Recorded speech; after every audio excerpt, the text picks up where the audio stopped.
let's see the account. You can see. So yeah, so have you ever heard of somebody getting banned for using BlueStacks? Because some people say that you can't trust BlueStacks. No, I've been using this for 5 years. So yeah, because I'm thinking about moving the BlueStacks to use this. Anyway, to play this. This is my account, my humble account. How much did you spend on this account? I only pay for the monthly card.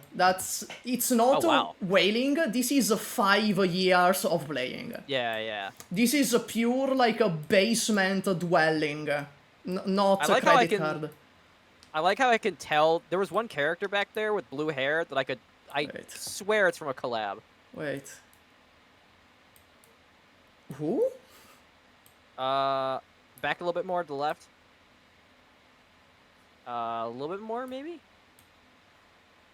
I don't have any collab characters built. Oh, you don't? No. Oh, okay, so it's just the art style then, okay. Yeah, right there. There, she just passed her. Is she? Mostima? No, go back a little bit more. Just a little bit more. Hold on, my game froze for a moment. Hold on. Oh, yeah, right there. One. Conviction. No, this looks like a collab character. This is an April Fool's character. Oh, that's why she looks so different. It's an April Fool's character. Okay. Yeah, the only other April Fool's character that I can think of was when Nikkei put Suyen into the game for April Fool's. Oh, there is another one. There's, where is she? Yeah, this one. This is also an April Fool's character. Oh, okay. Yeah. People are putting her in as a support unit. Yeah, it's a joke. Yeah, it's a joke. All she does is that when you deploy her, she stuns everything in range, including your own operators. Oh, that's great. So, yeah, that's all she does. It's for the base. That would be great. Like, a new character comes out and people are like, this is going to be my new waifu. And then you build her up, you max her out, you put her in the game, it just wipes your entire team. You know, since we struggled so much with fucking 718, right? Do you remember Penance from 716? She can solo the stage, actually. She can solo 718. She can solo. Wait, was that Patriot or was that a different level? No, that's Patriot. That's Patriot. She can solo that stage. Do you want to see it? I gotta see this. I can do it. Where's... Okay, here it is. Shatter Vision. The Bait of Tragedy. Calm down. Okay. 718. I'm gonna do challenge mode, actually. I'm pretty sure she can solo challenge mode. Challenge mode? I'm pretty sure she can solo the challenge mode. Just... There you go. She's just there for moral support. Yeah, Gummy's there for moral support.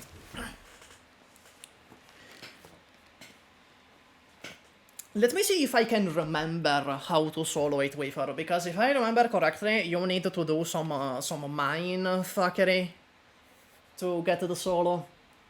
Like, you basically need to kill phase 1 almost completely with just the mines, which is pretty difficult. So, let's see. Yeah, all challenge mode does is that it bans these 6 tiles. Wow. So, obviously, we can't afford to put down the mines first, because Penance is a chunky girl, she needs a lot of nutrients. Hey, man, that's the best kind of girl. Yeah. Let's see. Okay, I should have placed it in time. I like my women like I like my plants. Full of nutrition. Full of nutrients? Yeah, nutrients. Doing a photosynthesis. That's how I like my women. Yeah, got the soil going. Oh, that's so hot. The pH balance. That's so hot. You know, Cardi B was right about one thing. The pH balance. You gotta make sure you got that. As you can see, she can just completely handle the lane holding by herself. Is she one of the best? Yeah, she is one of the best units, obviously. But like, how high up there do you think she is? I made a top 10 video. I put her in 9th, like 9th best in the game. Wow. So there's characters that are even like, where is W rank? She's first. She's just the best in the game. W is just the best in the game. It's not. Because she can solo. She doesn't have to wait for enemies to get up this close. She can solo things before they even get halfway across the map, almost. She can't solo this stage though because of the Patriot Spear, which is just gonna fucking kill her. So. Yeah. But Penance can survive it. Okay, the Patriot Spear only hits The range. the ranged units. No, I think I fucked it up because she doesn't have her skill, and she needs the skill to kill Patriot. I think I fucked it up. Oh, he's halfway just on the mines. Wow. Yep. I think you can kill him if you don't need to put down Penance first and you put all the mines like these 4 too. I think you can kill him. Wait, I think she's gonna die though. Oh, maybe not. No, she's definitely gonna. Okay, no, I messed it up. You need her skill for the phase 1 kill. Hold on.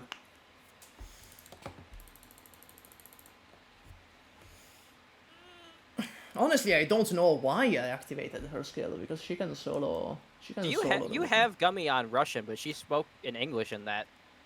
Yeah, I think it's her best voice, but when I play games, I prefer to have the English dub. I do too, but yeah, I mean, there used to be like a war that like if you don't use the dub, or no, if you don't watch the sub of anime, then you're not a real anime That's enjoyer, so stupid. It's like the Elden Ring people that are like, oh, you used the mimic tier, you used the good weapons, you didn't really clear the game. Yeah. You know, that's so stupid. It's a tool in the game that the developers gave you. Yeah, like if I try to watch Naruto, I have to listen to the English dub because I grew up watching that version. Oh, I've never watched Naruto personally. I've never got to Shippuden. I've only like watched past like the I don't even know what the arc is called. Like after the exams when they fight each other. Yeah. That's as far as I got, and I'm like, all right, that's fine. I got enough out of Naruto that I need. Yeah, I missed both those mines. Surely that's fine. I'm gonna make it up with those mines. I'm gonna make it up with these.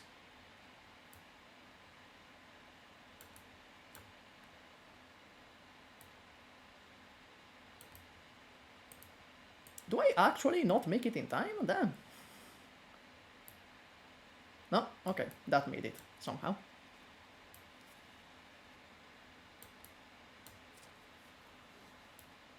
I'm not sure that one's gonna hit now, the one at the bottom. Who knows? It's God, up to maybe the, just it's up to the gods. No, okay. Wait, so, oh my god, okay. How the fuck do you solo it? Because I know you can solo it. I can send you like a link, a YouTube link. Wait. Do you need to put a mine in front of her, maybe? So like she can... like just as evidence that you can do this. Here's a video where someone does it. And this is M0, by the way, the video I sent you. That's an Mastery 0 Penance. Let me see. Do you have like a completely maxed out with the module and everything? Yes. Mine is completely maxed out. So it should be easier in theory. I just don't remember how you do it exactly. Did they put modules into the game? Because like Nikkei kind of has something like that. Like they're called favorite items, and they make the kind of like the worst character, like the characters that don't perform that well. Like the you put a favorite item on them, and then they become stronger, and they become kind of meta. Is that what they did with modules, or was modules in the plan the entire time for this game? Okay, so modules exist because of a certain unit called Passenger.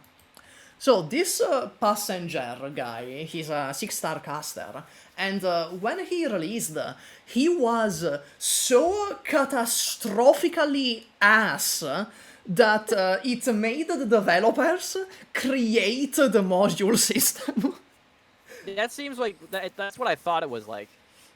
Because that's literally, I think that's the exact reason why they put them into Nikkei, because characters like Freema, people love her, but you can't really use her. Yeah, it's always good to have systems like this in the games. Except that, like, modules in Arknights, half the time, they're completely worthless half the time. And the other half, they just completely break the unit. Yeah, I assume that the modules on W alter, Yeah. you're only getting those if you just really want to just go brain dead on the game. Yeah, your W is M0, right? Yeah. And you saw, like, she's already just destroying the game Yeah. on her own. And she's only at level 20 E2, so I definitely don't need to put any more points into her for now. Absolutely not. And I want to build Robin because I like her, but if Dorothy is coming to the game soon and I can or I guess you can buy her in the search shop, people are telling me. Yeah, she should be there relatively soon. In theory. Yeah. I'm just annoyed that I spent like all of my currency and I couldn't get D-Gen.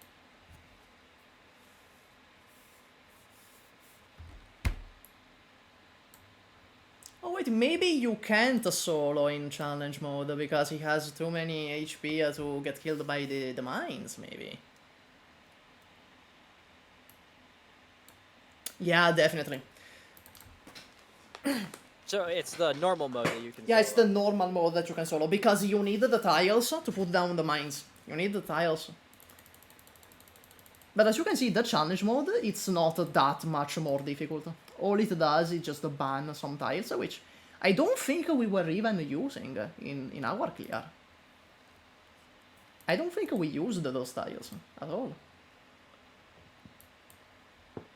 I think we did at first, but then when we had to really start min-maxing, we stopped. Yeah, in the final clear. I mean, in the in the winning attempt. The first clear. 6 episodes and then wow, can you believe that was the first try? You know, I think the best option for that is to just have like at most like 2 videos where there's like 1 video for every stage before 718 and then just 1 video for 718. Yeah. And it's just that. That would be or if only this was April Fool's, I could just do one 1-minute video where I go, "Hey, look, it's me and Supah," and then, "Hey, we did it! Can you believe that was the first try?"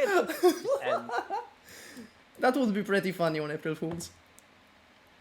Do you have a second channel, or do you just have the one channel? No, I just have the one channel. I technically have another channel, but like I only use it to like upload submissions to like Arknights challenges and shit. Oh.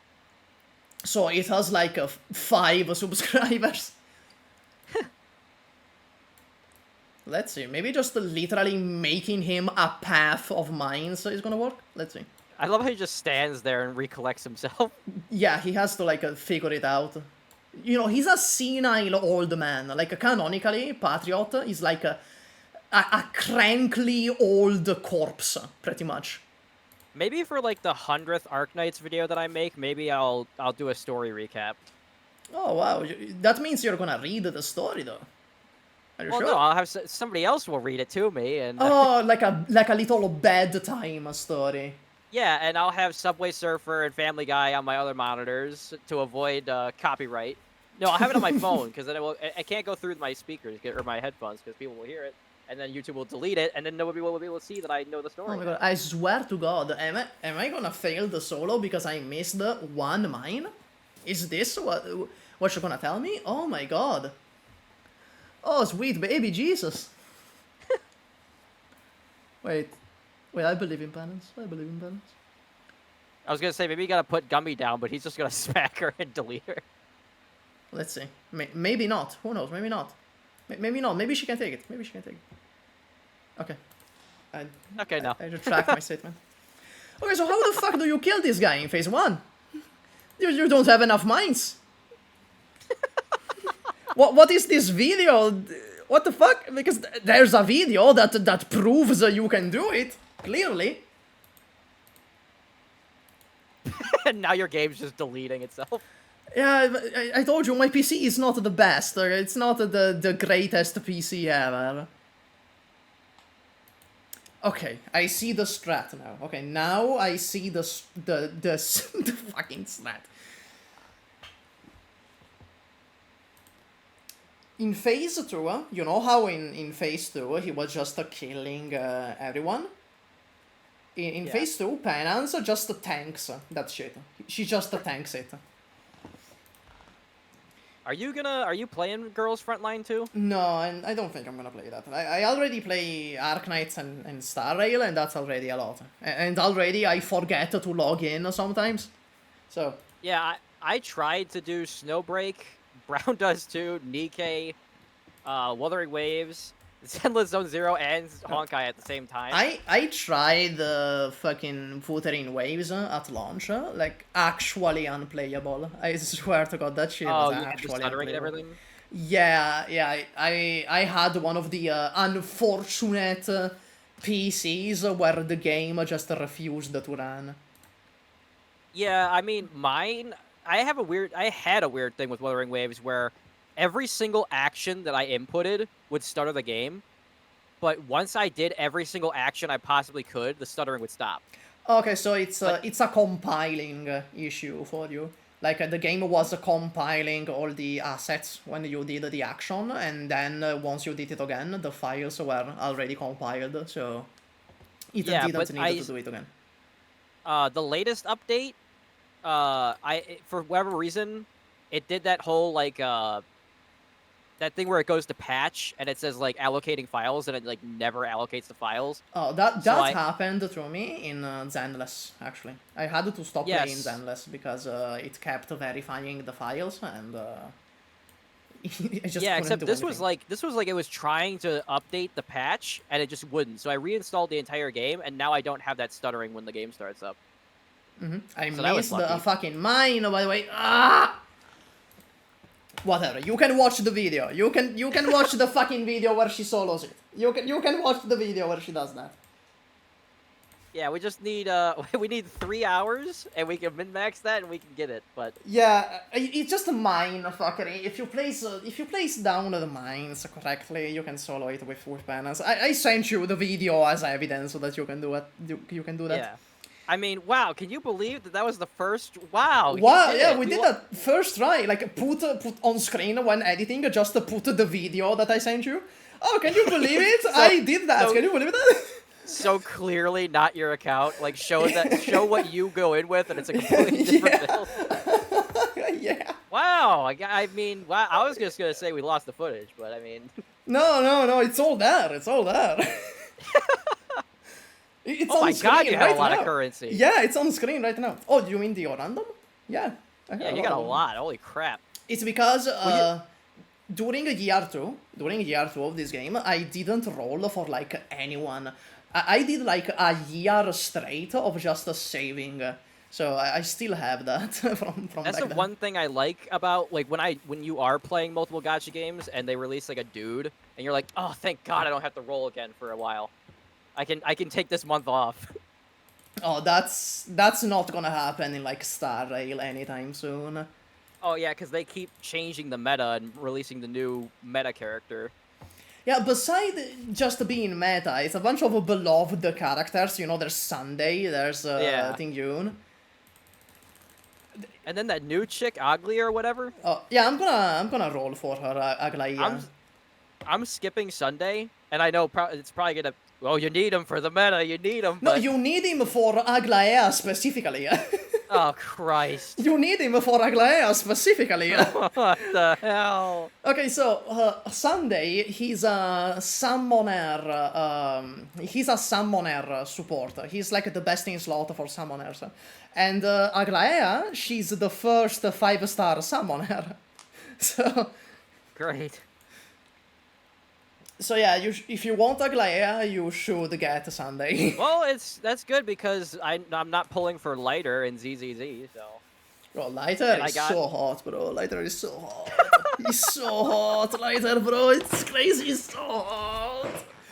Oh my god. Have you seen like when Twitter gets pissed off that somebody do a fan art or something and the chick has huge breasts, and they say, oh well, breasts are inherently sexual, and then the people are like, no, they're not. Just because you like breasts doesn't mean. I do think breasts are inherently sexual because why the hell can dudes show nipple?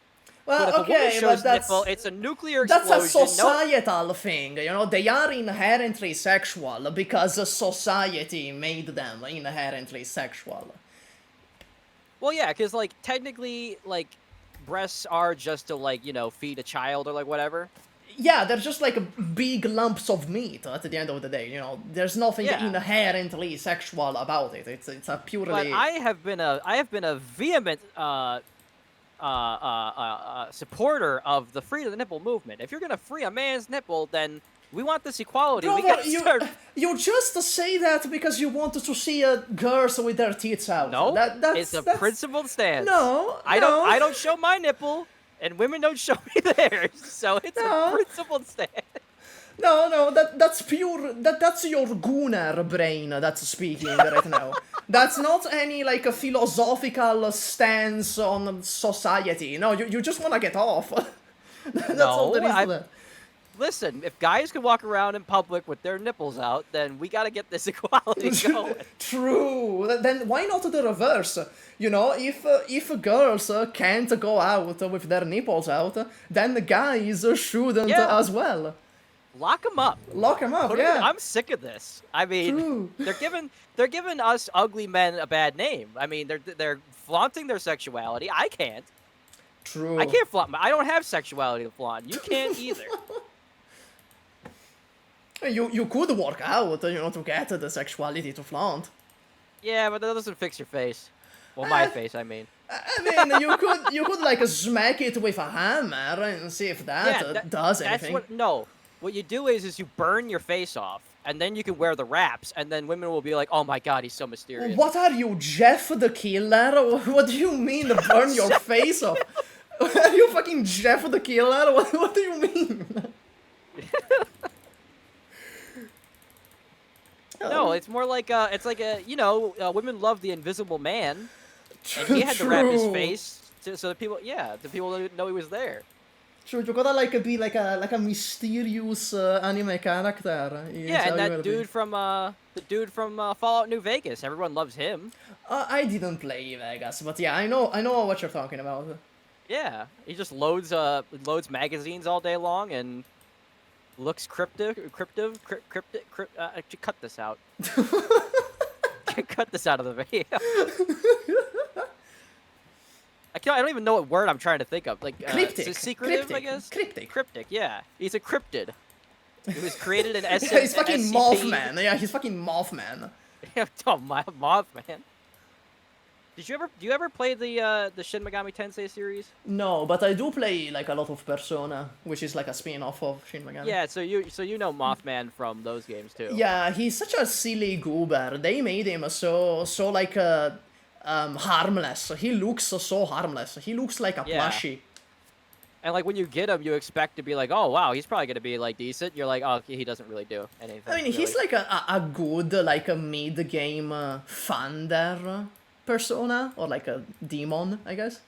It's annoying though because I mean maybe Pokemon does this too, but like if you play SMT 4 and then you play Persona 5, they like completely flip around the rarities. So like Nikomata, like just for example, I can't remember exactly the stats, but like you'll get Nikomata early game in like SMT, but then you'll get Nikomata like later in Persona 4 5. They do this among the Persona games too. Like they fuck up the rarities even among the Persona games. Yeah, that's it's annoying because you don't even remember. You're like, oh, is this like an early game Mothman or is this a mid game Mothman? I don't even think mid game Mothman even exists. But no, in Persona 5 there is mid game Mothman in Persona 5. You get him during the Okumura Palace. Yeah, man, like SMT 3, like that was one of those games that when you beat it, you feel like a god, which is ironic because you fight Lucifer at the end of the game. Yeah, it's pretty fitting. I just think it's funny that like every Persona and every SMT game you fight God or the devil or both. And it's always like the same god. At least for the Persona series, it's always like the same god, but like a different facets of the same god. And I think in SMT4, I think you kill like I think, or no, you have to pick. No, it might be Apocalypse. I think in Apocalypse you could fight all 4 of the different in a row. I don't remember. I never played the SMT games, so I don't know. I mean, they're good. I just don't like the newer ones because they just feel like they're just there to, the difficulty is there to just sell you the DLC to grind. Well, what do you mean? The new one has like the fanboy. What do you mean? What do you mean? Oh, you mean 5, or are talking about Metaphor? Both, honestly, both. Because like ever since SMT4, they started selling the DLC for grinding experience, but I hit like a wall in SMT5 that I've never hit in any Persona or any SMT game, and it just felt like, and all the bosses in 5 were like bullet sponges, like they just take forever to kill, and I'm like, all right, I'm starting to, I think, unless Metaphor is different. Metaphor like is not a turn-based. I don't think it's even turn-based, Metaphor. I think it is. Fuck, is it? I think I saw some gameplay. I think the only thing it doesn't have is dating. Yeah, that sucks. That really sucks. Although it's weird playing Persona games now because when you were a teenager... Yeah, now I'm a fucking 21-year-old man just ritzing up with the 15-year-olds. It's weird. Yeah, and it's like, I don't think this is... I mean, they're fictional, so I mean, but I don't know if Twitter would like... Look, Twitter doesn't like me already, so it's fine. I don't care, honestly. You can't do anything without Twitter hating you, so... Okay, hold on. Let me see from this walkthrough of Metaphor Refantasio, which is 2 days long, this video. I didn't even know you could upload a video this long. Yeah, let me see. I didn't think so either. Oh no, it is turn-based. Okay, it is turn-based. Okay. Yeah, it just looks like medieval Persona 5 without the dating. Yeah, it's medieval Persona 5. It even has like the same themes as Persona 5. It's all like about rebellion and like overthrowing the government, like in Persona 5. I wonder if they'll ever make a Persona game where the characters are in college. That or even would be crazier, cool. if they were all salary people, like salary men and women, and they were just like, I can't stand this shitty job, and then like they open up a filing cabinet and it sucks them into the midnight world or whatever.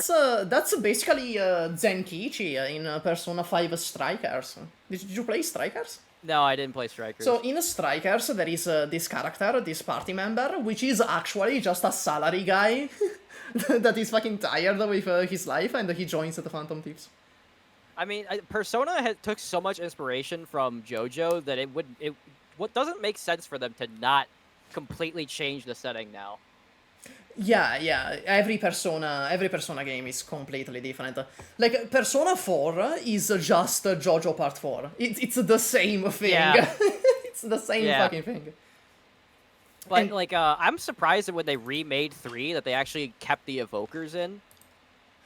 I mean, how the fuck are you gonna remake 3 without the evokers? How are you gonna do that? But it's funny because like 3 came out after the whole like video games cause violence, and then like watching trailers and reviews for it, they were like, this game has a controversial way of using your abilities. Your characters shoot themselves in the head, I was like, that sounds awesome. To be fair, that is a very bold choice from the developers to have you shoot yourself or to use your powers. That's a very bold choice. Yeah. And it was cool too, because like when you see Yukari and she's like, you think that she's about to like, commit Minecraft on herself, and then you're like, oh no, she's actually cool. Like she's trying to kill God with it. No, it's fine. It's cool. It's cool. And then in 4, you're just using a tarot card. It's like, okay, well, that has a symbolic meaning. That does have a symbolic meaning, because like the tarot cards, they are like a representation of fate and like what path you're gonna take, and like Persona 4 is all about like forging your own path. So by breaking the tarot card, you are basically saying that, oh no, I'm gonna make my own destiny. Fuck this. I also love that the main character, he's the wild card and he can use all the different arcana, and it's just like he's just so OP. And like in 3, how he's like part of, or like I guess put him in the body of I forgot how it worked, but like, and that's why he has like all the different personas, and his persona mutates into Thanatos or whatever. I like that in 4, in Persona 4, the fact that you can use multiple personas is just never acknowledged by anyone. I also thought it was funny that like only you could see the Velvet Room. Oh so, yeah. Like they see you just staring into a corner, and they're like, "What is wrong with the new kid?"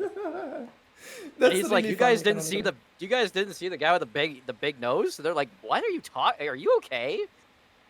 Okay, at least in 5, they all go to the Velvet Room. At least in 5. Yeah, that's at the end of the game though, right? That's during the Yaldabaoth fight. Oh, speaking of ballsy decisions, like in 5, if you answer questions wrong in interrogation and you just fucking die. Yeah, he just comes in and shoots you in the middle of the head. Yeah, that's very ballsy. Like every Persona game has like one ballsy decision that gets like really controversial. Yeah. It was really funny too in 4 how like if you could just mess up the investigation. No, and then they're just like, well, you know what's ballsy about 4? That you can just like discover that Adachi is the killer, and you can just be like, nah, he's right. I'm gonna side with Adachi. Yeah, I forgot about that too. You can either just like not solve the case and just go, well, I guess we figured it out. Well, let's just go back to school, or you can join him. That is ballsy as fuck. The fucking accomplice ending. But it is funny too, like how every time you solve the mystery, like it gets worse. Like you think it's the dude, you think it's the TV repairman or whatever, and then you find out there's Adachi, and then you find out that it's like a thing that's possessing Adachi, and then you find out that it's like the spirit of the town that was just like fucking with everybody, and it's just like, is this good? And then it's Marie, like Marie's actually the real. I'm like, what? Who? Like, how many times do we have to solve the mystery? Like, Yeah, when is it gonna that's end? crazy about Persona 4 too. That it has like 5 fake endings.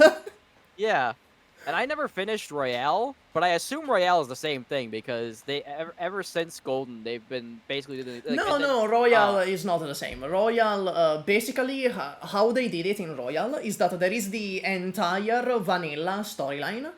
And then during the vanilla storyline, there is like little hints that set up the January storyline, which is a different thing, separated from the vanilla storyline. Yeah, and it was also funny too how they basically took the same twist from Persona 4 and just redid it in Persona 5. Wait, which one? Like Persona 4 has like 10 twists. Well, Adachi being the killer. Oh, you mean with Akechi? Yeah, Akechi. Like, I knew Akechi was the killer, like, immediately. Because I was just like, obviously he's going to turn on us, or he's actually the bad guy. And then I liked the twist, though, that you find out that the reason that he was the killer was that he heard Morgana. Morgana is the name of the cat? Yeah, Morgana. Yeah, I couldn't remember the name for a second. I thought I was getting it wrong. But, like, he could hear Morgana, which meant that he went to the... He went to Mementos at some point. Yeah, that was a cool moment. That was a cool Yeah, moment. because like you forget about that. Like it was right there in your face, and when you replay the game, you're like, oh yeah, he does. Well, it wasn't something that they added in; it was something that actually happened. Yeah, that was very well written. The pancakes moment, as much as it is Somebody memed. say pancakes? Yeah. Also, the fact that, Adachi, Akechi, they sound similar, and they are both police officers. Or like how like Japan doesn't really care at all about spoilers when they do like the next time on Dragon's Ball Z, and they're like, Krillin is killed, and then Piccolo has to save the day, and then they're like, but will Piccolo survive? And then it shows him like covered in blood, and he's just like, I'm not gonna make it, Goku, you need to fly. It's like, what are you doing? Like, this is the whole episode. And they did that with Persona 4 too. Like they put Naoto on the cover, and you're like, oh, okay, I guess Naoto's gonna become a party member at some point. And then they're like, Naoto's a little boy, like he's a young boy, and you're like, that's a girl. And then they're like, oh, did you know that Naoto's actually a girl? And you're like, yeah, I knew that the entire time. Especially like in the English dub, they make no effort to make an auto sound male. They make no effort. That was the thing too, because when you first played Persona and you meet Chie, you're like, I love you, and then if you're like me, you meet Naoto and you're like, I love you, and then they're like, but she's actually a girl, so you can actually date her, and I was just like, oh, so I guess I was gay that whole time, like Damn, that sucks. you're like 14, like I don't know how old was I when that game came out? That game came out like 2011. That was like one of the later games that came out on the PlayStation 2. So I was like probably like 12 or something when that game came out. And I was just like, oh, I guess I'm gay now. I don't know. Just a forced sexual awakening. It's funny too because the whole thing with what's his name with Kanji. Yeah, how he's like, I think I'm gay. And they're like, no, but Naoto's actually a girl. He's like, oh, I guess I'm not gay then. I'm like, as the player, like, you could have the exact same reaction. No, but like, Kanji is still like a very overtly like a bisexual even after the Yeah, that's the thing. Like some people are like, oh, I guess he's not gay anymore. I'm just like, I don't know. I think he's just kanji. Like, I think like. He's just vibing. He's just a little guy. He's just a silly guy. Yeah, but it's like. I just like how games that were released 20 years ago are more poignant than anything that's released today. Yeah, because today the issue with the games today isn't like a DEI, it's not a censorship, it's the fucking bureaucracy that for every decision you need like to go through 20 different bureaucracy fucking steps. You need to ask 10 people in higher positions, and it just stifles creativity. Yeah, because I thought that it was just like they're afraid of being labeled, labeled by Twitter. So they're like, oh, we have to, whatever, if Twitter says that you can't have a character with big boobs and we can't have a character with big boobs, and then people are like, hey, why don't you put some big boobs in the game? And then they're like, well, what are you, a rapist? You want boobs in this game? What do you, rape? And it's like, no, what are you talking about? It's just... Though, admittedly, some people that complain about the censorship, they can get very silly. Have you seen the fucking Twitter post about the vagina bones? Have you seen that post? No. What is okay, that so about? there is... I don't remember the game, but it got censored, where in the Japanese version, you could see, like, you know how in girls you can see, like, their navel... like poking out from beneath the shorts and stuff. They removed that in the English version. And one guy on Twitter was like, they removed her vagina bones. Vagina bones. I mean, actually, speaking of ReFantasio, I don't know if it's true or not, but I saw a screenshot of a character that they flattened her ass, and I don't know if they actually did that, but that's the kind of stupid thing. It's like, men and women like hot girls. Have you seen what they did to Topaz in Star Rail? Oh yeah, that's kind of weird because like people, I don't know if it's like a gaslighting, but like people swear that she wasn't actually censored. No, I'm like, there is still pictures. Pretty good. There is like a comparison pictures. Hold on. I still think Topaz is like the hottest character in Star Rail. I think she's hotter than Kafka. That's okay. Let's be real. The hottest character is clearly Huohuo.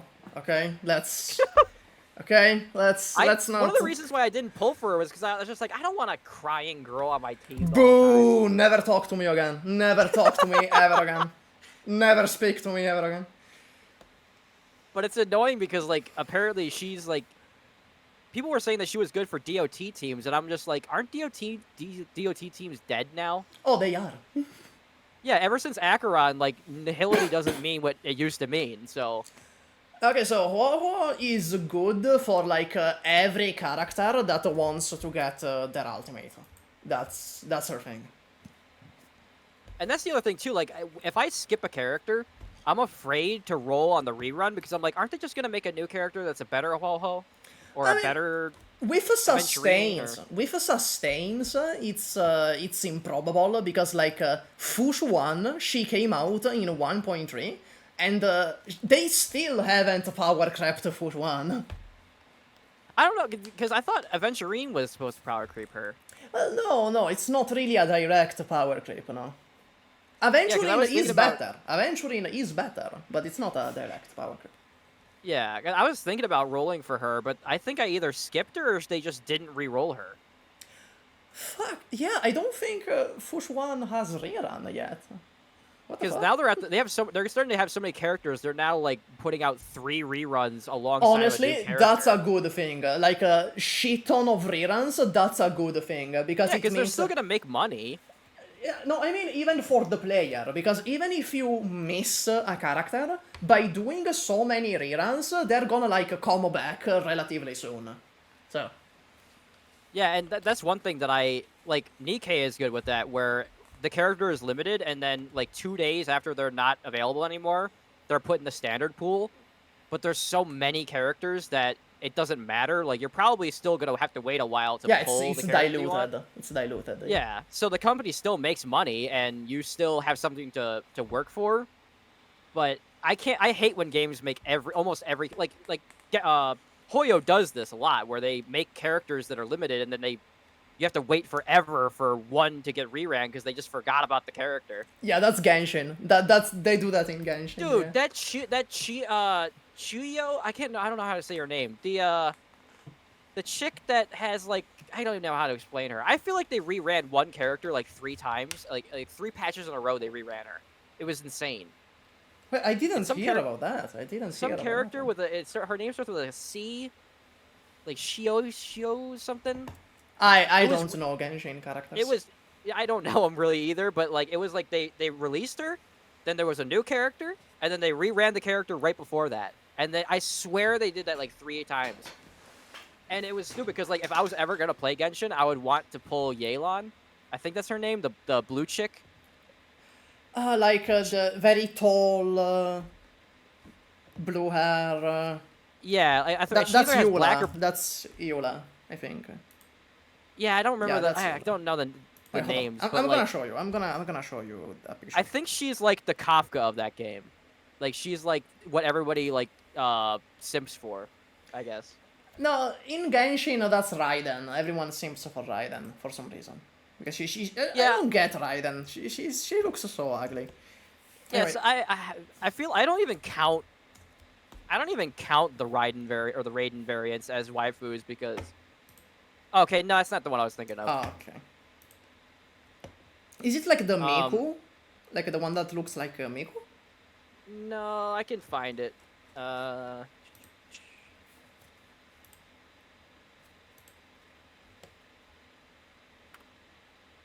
Yeah, it was Yelan. This chick. Now my internet's taking forever to load. Yeah, we can wait. We can wait.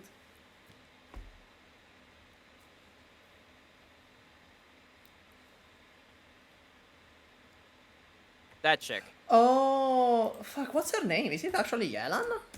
Yeah. Oh, yeah, her. Yeah, a lot of people simp for her, yeah. That's why I thought, like, she always seemed like she was, like, the Kafka of Genshin, because, like, that was the character that I heard about the most.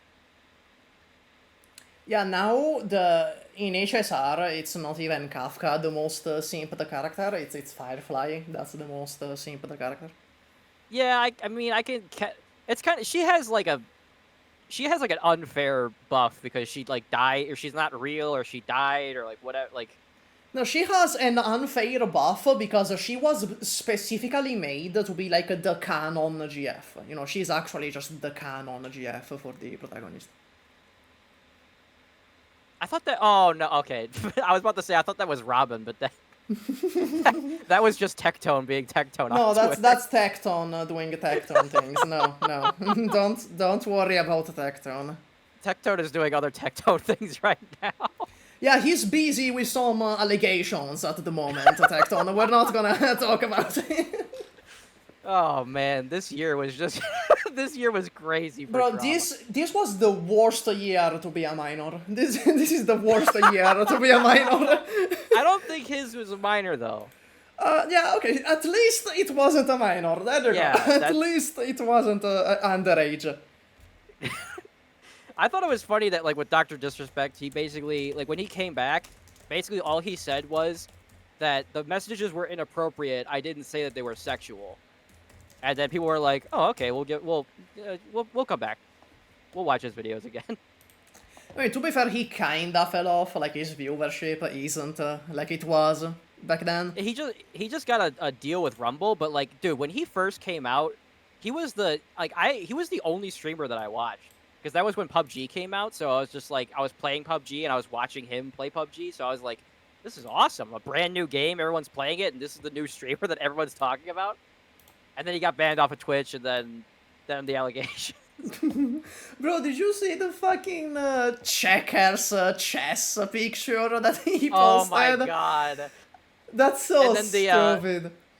The tweet that was like on a hook in the water, like it was bait. Oh my god. It was funny too, because there's a clip of Dr. Disrespect saying that he likes Drake's music, and that was like people were bringing that back up when the Kanye, oh my god. Yeah, the Kendrick and Drake beef, and the whole thing was that Drake is a pedophile. So then they got a clip of Dr. Disrespect who's being accused of being a PDF. And he's like, I actually like Drake's music. I like him. I like him as an artist. So people are like, oh, he's not like us. He's not like us. No, I don't get this thing that like groomers do online sometimes, where it's like, you see, grooming an underage girl was all part of my 4D chess scheme. Yeah, when you Drake... played right into my trap. Dude, who else did that? Oh no, it's a very obscure. No one's gonna know what I was about to.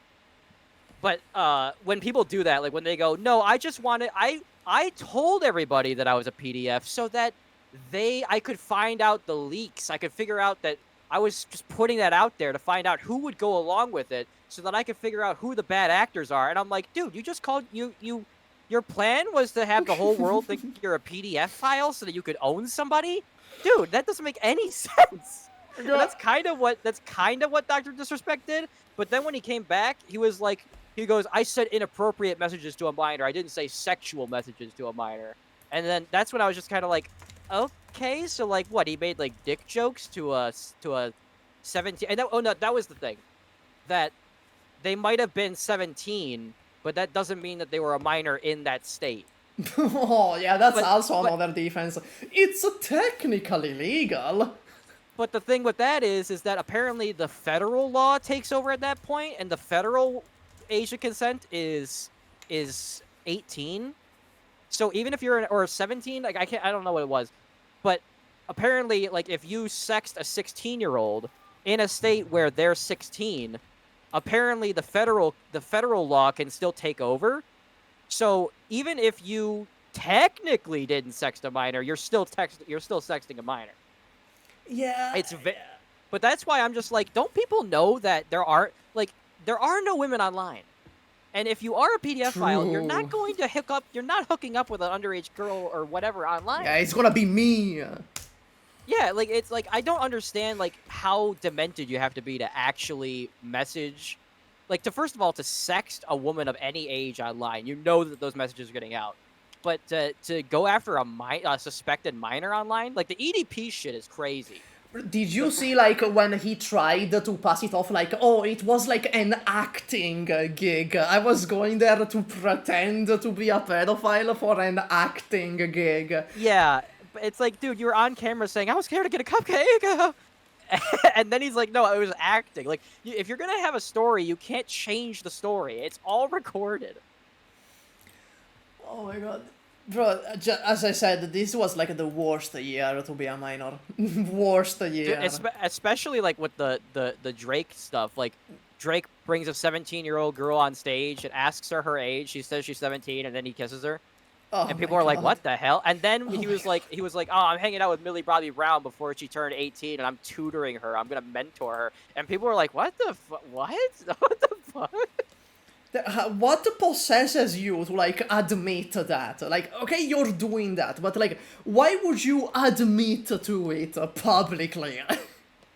Yeah, I don't get it, especially when you're Drake. Like, you're one of the biggest names in music, and you're like, yeah, I'm just hanging out with this under 18-year-old. Like, and his excuse was that he was mentoring her. Or no, I think she blew him up. She said, I'm hanging out with Drake. He's mentoring me. Okay, so And at then least it wasn't him, like, admitting to it, at least, okay. Yeah, but it's still kind of like, dude, don't her parents, can't they mentor her? Why does it have to be a rich and famous guy? You know, the power dynamic there, it's not... Yeah. That's kind of like the Louis C.K. thing, where, like, Louis C.K. was like, well, I asked them if I could jerk off in front of them, and they said I could. But it's like, yeah, you're Louis C.K. You're, like, the biggest comedian in the world. Of course women... Because women are just like, I just want to get out of this room alive. I don't know what he's going to do. So I'm just going to tell him that, yeah, I'm perfectly fine with it. And then they're like, I can't not fucking believe he just did that. It's that Always Sunny in Philadelphia clip, where it's like the implication, you know? Yeah. Obviously, I'm not going to hold them down and make them watch me, but of course, they're not going to say no because of the implication. Yeah, are we going to hurt these women? We're not going to hurt these women. I'm not going to hurt these women. Why aren't you understanding me? That's one of my favorite shows. Dennis is one of my favorite characters of all time. Yeah, Always Sunny is good because, like, every character is like a horrible person, and the show that, like, knows they are all horrible people. Yeah, it's kind of like The Sopranos, how one thing that I love about The Sopranos, there's an episode where Christopher is like, where's my arc? What's my story arc? Like, what am I going to do with my life? And if you realize when you watch The Sopranos, there's not a single character in that show that has a positive character arc. They either stay evil, they stay the same person that they are through the entire show. They like, Tony has, like, a little bit of redemption, but he goes right back into being Tony. Like, Melfi, his psychiatrist, she's the same character the entire show. She's like, she never succumbs to the dark side. Like, Christopher, he never stops being a drug addict. Like, no character has a positive change to their character, and you still are glued to the screen. Yeah, because a character doesn't need to be good, they don't need to be likable, they need to be entertaining. That's the thing a character needs to be. And Tony Soprano was, like, the main... Like, actually, even Oz. Oz came out before The Sopranos, but Oz was another show full of terrible characters. And you're still glued to the screen because you don't have... Just because you like a character doesn't mean you agree with all their actions. Yeah, some characters, it's like, I respect the villainy, you know? I respect how much of a dick this guy is. Yeah, that's why people loved Breaking Bad, because it was relatable. They were like, well, I don't know what I would do if I was broke and I was about to die of cancer and my family wasn't going to have any money. Maybe I would turn to selling weed or something. Maybe I would. It's the relatability that shows and games just don't have anymore. Like the Dead Rising remaster I briefly talked about. Like, they made Frank West, like, old and ugly. And I'm like, so all of these people are complaining about they're making the women ugly, but now they're making the men ugly too. It's like, can't we just have, like, a normal guy? You see, it's relatable because you're ugly IRL too. Yeah, maybe that's what. But it's just, it's so weird. Like, they change things that they don't have to change, and they make things unrelatable. Yeah, and that's the other thing too. Like, if you say, like, they're making women ugly, they go, "Oh, well, you've never seen a woman before." It's like, no. 9 women out of 10 are maybe 8 out of 10 women are decent. They're attractive, and you could totally date them. It's just that when you're playing a video game and they remaster it and they take the character and then they make the character ugly, and people say, "Hey, you made the character uglier." It's like, it's distracting. Like, Frank West just looked like a normal dude, and then they turn him into a hard 40, like drug abuse, like age hit. He fell from the age tree and hit every branch on the way down, and it's like, you don't have to do this. Just leave him be a normal guy. Do you have every character in the game? No. Wait, hold on. Do I? Let me see. Because the game tells you. The game tells you. Yeah. The characters your recruitment progress or whatever. I have 299. How much is that in percentage. How much is that? 92% of the characters. Oh wow. That's a solid number. But like I'm missing some really dumb characters. Like hold on. Let me see the kernel banner. There you go. Somehow I'm missing like Beeswax and Reed. There's like the normal Reed, the Vanguard Reed. Somehow I'm missing those. I actually have beeswax, but I don't think I'm ever going to use it. Oh, Beeswax would have been so useful in the Patriot stage if she was built. Because she can tank the Patriot Spear, Beeswax. Wow. Yeah, she's like one of the only like 2 characters in the game that can tank the Patriot Spear.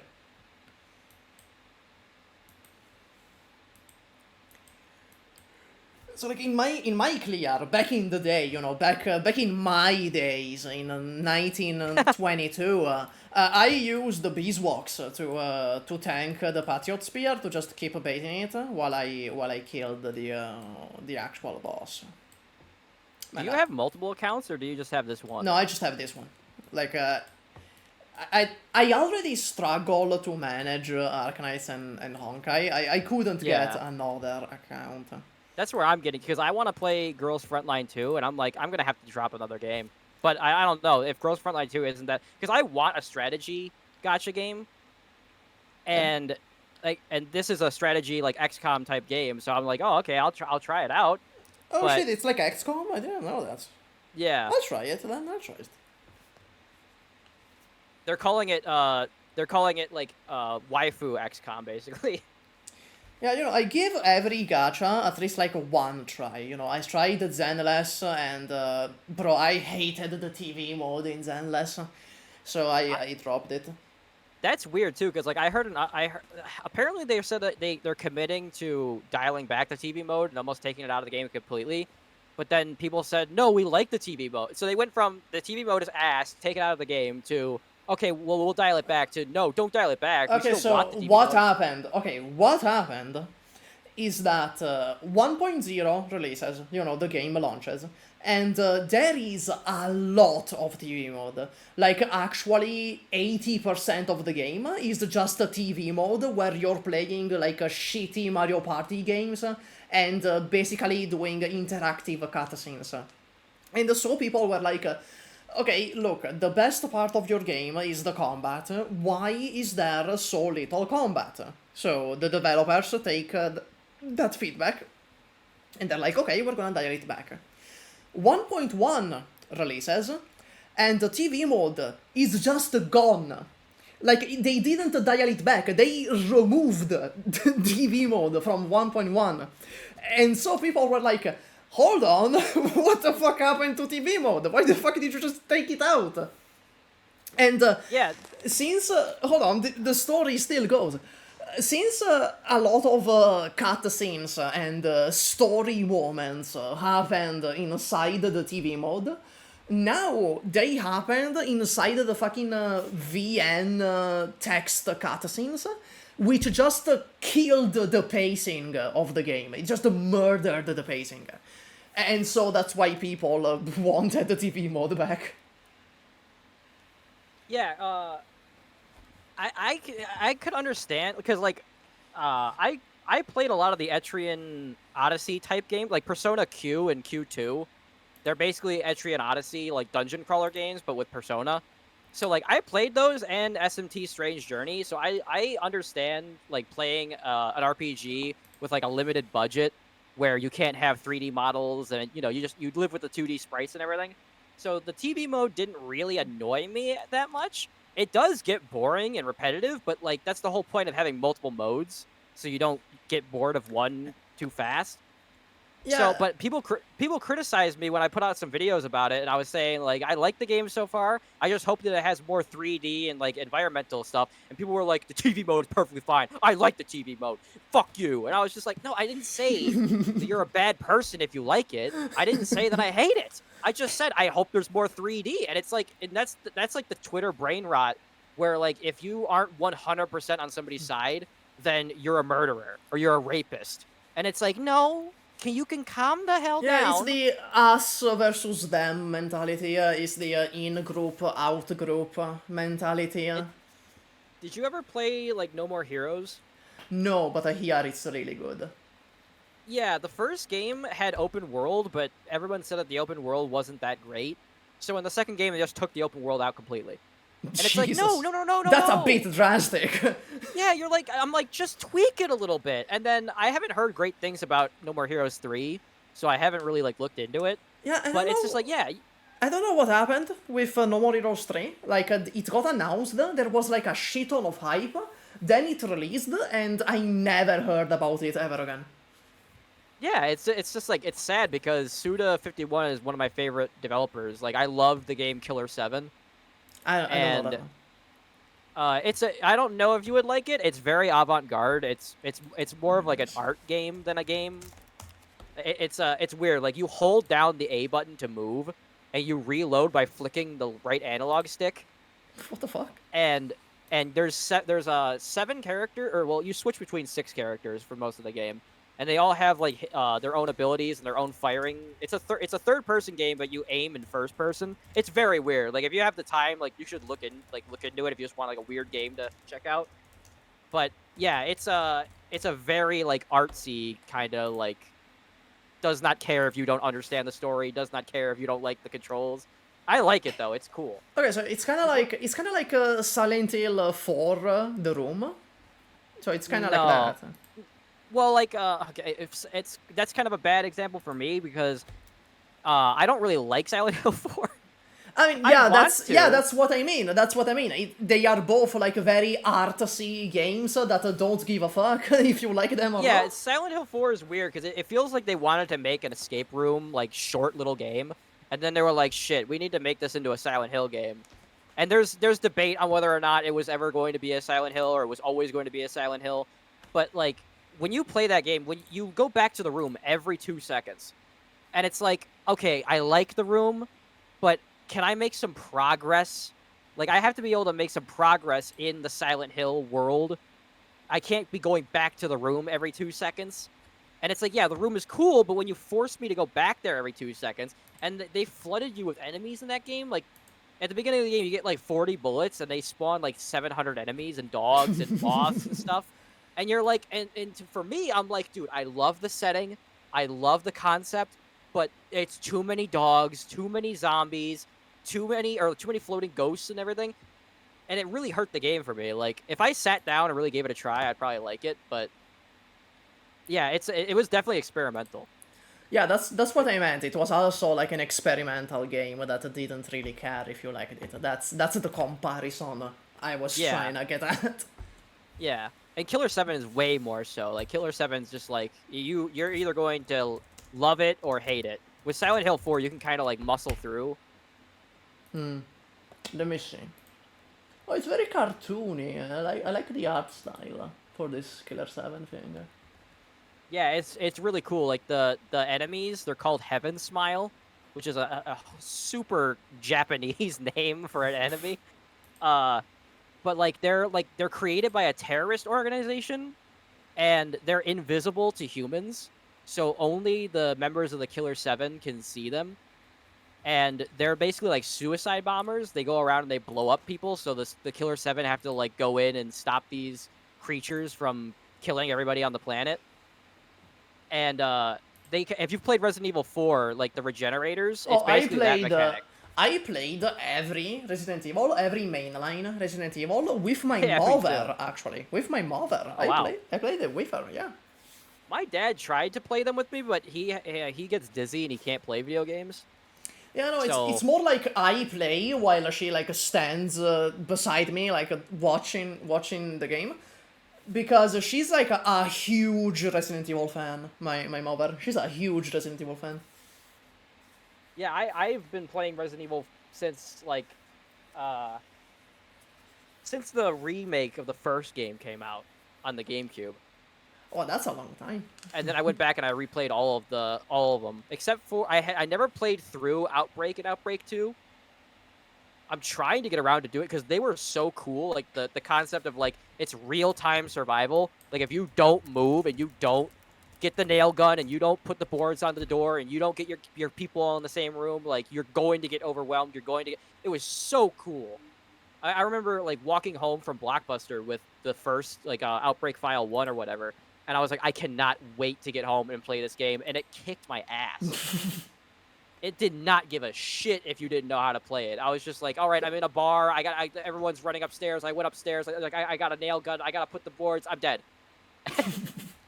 And then you play as like the Japanese schoolgirl, and like she starts in like the bathroom, and you're just like, oh my, now what am I supposed to do? And I walked past a vent, and a zombie grabbed my leg, and I was like, what am I doing? I don't know what I'm doing in this game.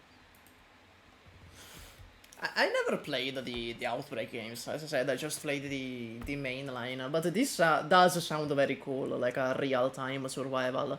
It's kind of like the cabin in Resident Evil 4, right? Yeah, kinda. Except it's like it's more like you need to like get from point A to point B instead of like defending one area. Okay, There's probably parts like that in there, but I haven't gotten to them like that. That does sound like a very cool concept for like a full Resident Evil game. Never got around to playing it though. Yeah, like it's also got like, I don't know, like 10 characters that you can choose from, so like the replayability is there too. It was probably the first Resident Evil game to have online, like multiplayer. Yeah, I'm seeing online there's like a multiplayer like playthroughs. That's really cool. That's really cool. Me like there's a lot of shit out there. That's why like whenever a new game comes out and there's like a controversy, I'm just like I wasn't even gonna buy it anyway. Yeah, that's the thing. That's the thing. Every new game has to compete with every game before it, because otherwise you could just go play the old games instead. Yeah, that's the great thing though about this, because gaming is one of like the most expensive hobbies.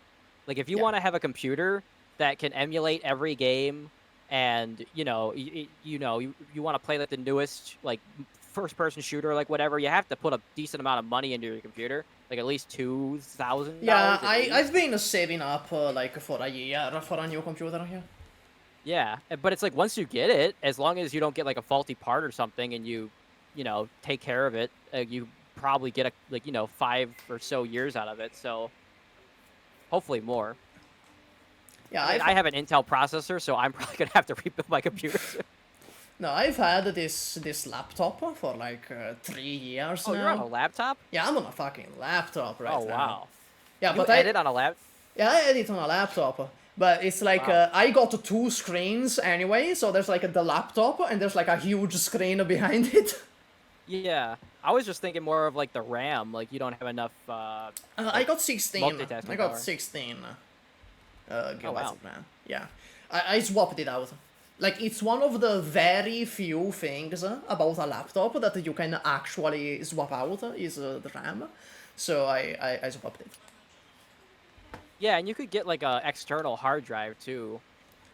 But there's not you can't swap out the processor easily or anything. Yeah, that's the thing with like a proper home PC. You don't need to get a whole ass other PC. You just need to swap out the parts. With a laptop, you can't really do that. You need to get a new laptop because you can't replace the processor or you can't replace the motherboard. Yeah, the one thing that I hit a roadblock on is I bought an AMD, or not AMD, an Intel processor. So you can't just swap out an Intel processor for an AMD processor. So like if I want to upgrade, I have to redo basically my whole build. I have to get a whole new motherboard, that would actually support the AMD processor. Then I had to research what the best processor is right now, and then I had to get that. That's a hassle. That's what sucks. That's a hassle. And I've heard that like the Intel processors right now, they're so bad that like they're degrading faster than they've ever degraded before. So it's like, yeah. And my first ever build, I did get an AMD processor because my friend told me AMD was better than Intel. Apparently that was not the case back then. It is so now. Now, he was just like telling you for the future, you know, for the long-term investment. Clearly. Yeah, but well, it was more like a Ford and Chevy type thing, or Democrat, Republican. Like he was just like, get AMD because I'm an AMD guy. Oh, okay. He was like, it was political. Yeah, and like back then, if you were an AMD guy, you were just an AMD guy. It wasn't because they were better. But like shortly after that, they were like, oh no, AMD actually is like the standard now. Like they are better. And like some people say that like Nvidia is still better for graphics cards, and it's just like I don't even know who I'm talking. Like I'm so scorned. I'm so like scarred by that. I'm just like I don't even want to believe it anymore. I'm like, oh yeah, like the last time you said AMD was better. No, I think Nvidia is still like the best for graphics card. I think it's still Nvidia. Yeah, and everybody's investing into them because of their AI and everything. So. Well, I don't know what Nvidia AI does. I didn't look. That's what I heard. Like that, like Nvidia, they have like major breakthroughs in like the DSL technology, and apparently they're branching off into AI. I don't know, and that's why their stock keeps going through the roof. Like, what the fuck is AI even gonna do for like a graphics card? I think like real time upscaling, I guess, so that like cause that I'll bring it up again that in the Dead Rising remaster, they tried to AI upscale a lot of the textures. Oh god, like they did for the fucking Persona 3 Persona 3 Portable Steam port, like how they did for that. I don't know how it looks for that, but like they butchered it. Like they ran it through a program, and because of the old resolution, like C's looked like O's. So, in the original game, there's a sign that says out of business. And when they ran it through the AI program for the remaster, it says cut of business. So they didn't even double check it. They literally just thought like, well, I put it through the AI, so obviously it solves all my problems. And yeah, it did that for a couple things. And like they spelled business wrong too. They spelled it BUISISS.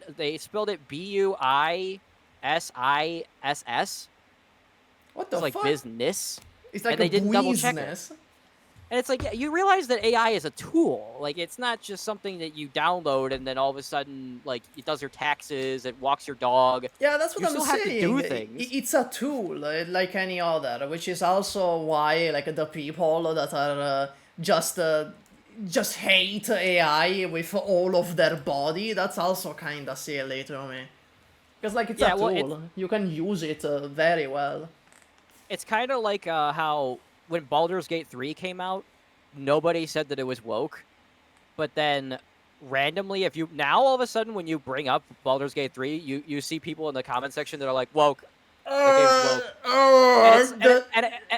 And it's like, okay, there are some games that you can say are woke, but like just because Baldur's Gate 3 lets you be gay and has a gay canon character, it doesn't mean that it's woke. Because we've had gay characters before and it's never been woke. So honestly, I don't think woke means anything. I don't think it has a real definition at this point. People just use that as a thing I don't like or makes me uncomfortable. Yeah. It's supposed to mean forced left-wing politics, but there are the people that like Dead Rising. Like they'll say that the Dead Rising remaster is woke, and I'm like, no, it's not woke. It's just bad. It just sucks. Yeah, it's like the Saints Row remake. Did you see when the fucking Saints Row remake came out? Yeah, it was fucking terrible. Oh, this game is woke. No, you dumbass. It's just a terrible game. Well, that's the thing. Like, people conflate. Like, it could be bad, and it could be forcing a message. But, like, that's the thing. Like, just because it, what do you call it? Metal Gear Solid. Like, Metal Gear Solid is political.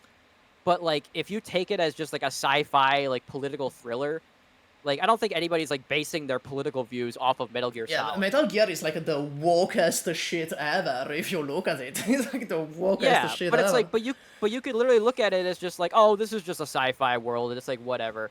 But, like, some people, like, if they see anything in a game that they disagree with, they're just like, it's woke.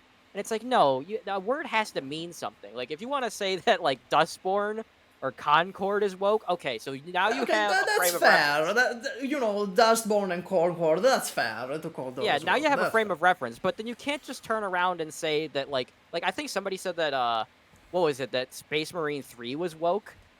And I'm like, what? Like, I don't even... Oh yeah, because, like, there's, like, an Indian character in that game, I think.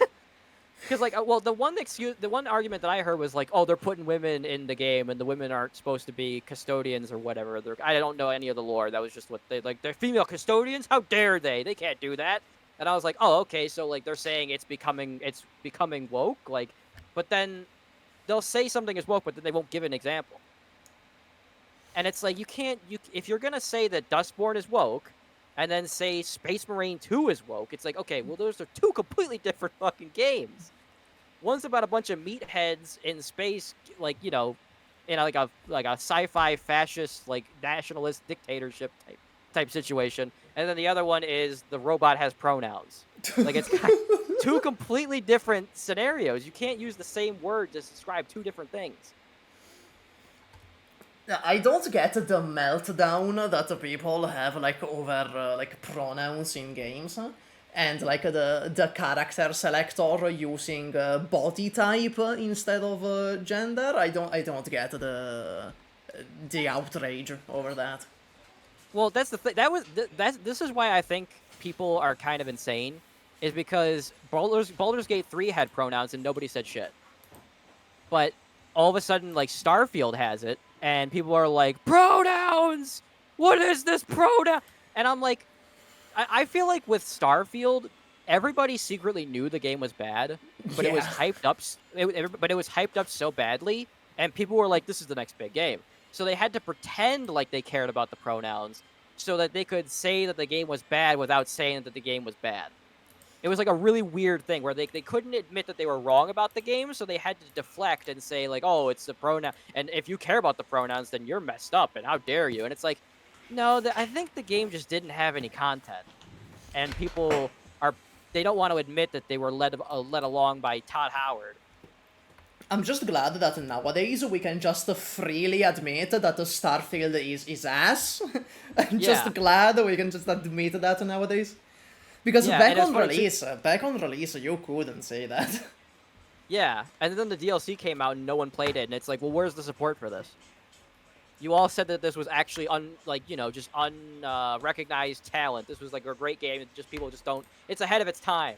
Then the DLC comes out, and no one buys it. Nobody talks about it, and it's like, okay, so you admit, like, because you would have ran out and bought it if you loved it so much. Did you see the developer response to the DLC getting hated? Did you see what the developers said? I want to say it was something along the lines of like, it's hard to make video games and stop judging us. It was way worse. It's way worse. They said, "Oh, you guys just don't get it. We heard from a few people that like it, so we think it's good." Yeah, well, I've heard so many. There's an obscure survival horror game called what's it called? I think it's called like 1989 or something. And it's made by the people who were making the Resident Evil 2. They were making a Silent Hill 2. Fuck. Resident Evil 2. Slow down. Take this one word at a time. They were making a Resident Evil 2 fan remake, and Capcom said, you can't do this because we're making our own. So they scrapped the project and they made their own standalone style Resident Evil game. And I got all the way to the end, and there's a section that's kind of like the fight with Salazar's right hand from Resident Evil 4, where you have to run down the hallway and tip the canisters and everything. Yes. Did I just say Silent Hill 4 again? Yes. Resident Evil 4. Yeah. God damn. Resident Evil 4, when you have to tip over the canisters. So they basically recreated that in this game that's called 1989 or something. And it's just a broken encounter. Like, you tip over the canisters or whatever, and sometimes it stuns the boss, sometimes it doesn't stun the boss, and then you're supposed to like run back down the hallway and get through a door. The door doesn't open, the boss doesn't die. So I looked it up, and people were like, this boss battle is stupid. It's barely playable. Like, it's not clearable. And the developer was like, well, we tested it and we cleared it a couple times, so get good. Get good. And I was flabbergasted. I'm like, I can't. And they were like a Finnish. Like, they're not. English is not their first language, so like maybe they were trying to say like, oh well, maybe if you just try again. But it came off like just like, it's just your fault. And I was like, I'm like, I'm never buying a game from you guys ever again. That's ridiculous. Or like how Todd Howard said when Starfield ran like ass on people's computers, and he was just like, well, just upgrade your computer. Like, yeah, people just have $2,000 to just drop on their computer at any given. It's like, wait, hold on. Let me find a meme about that. Hold on. Let me find a meme about that. I think I have a meme for that. Hold on. Where is it? There it is. There it is. I'm gonna send it in the Discord chat. Oh, I sent this to my friend too. Yeah. We coded Roller Coaster Tycoon so it could run on most machines. It's kind of like how Doom can be played on a calculator. Doom can be played on like fucking crabs. Unironically, you can play Doom on crabs, on like a computer made with like crab cells, I think. Wait, what? Yeah. Okay. Wait. Let me look it up. Doom on crabs. I know.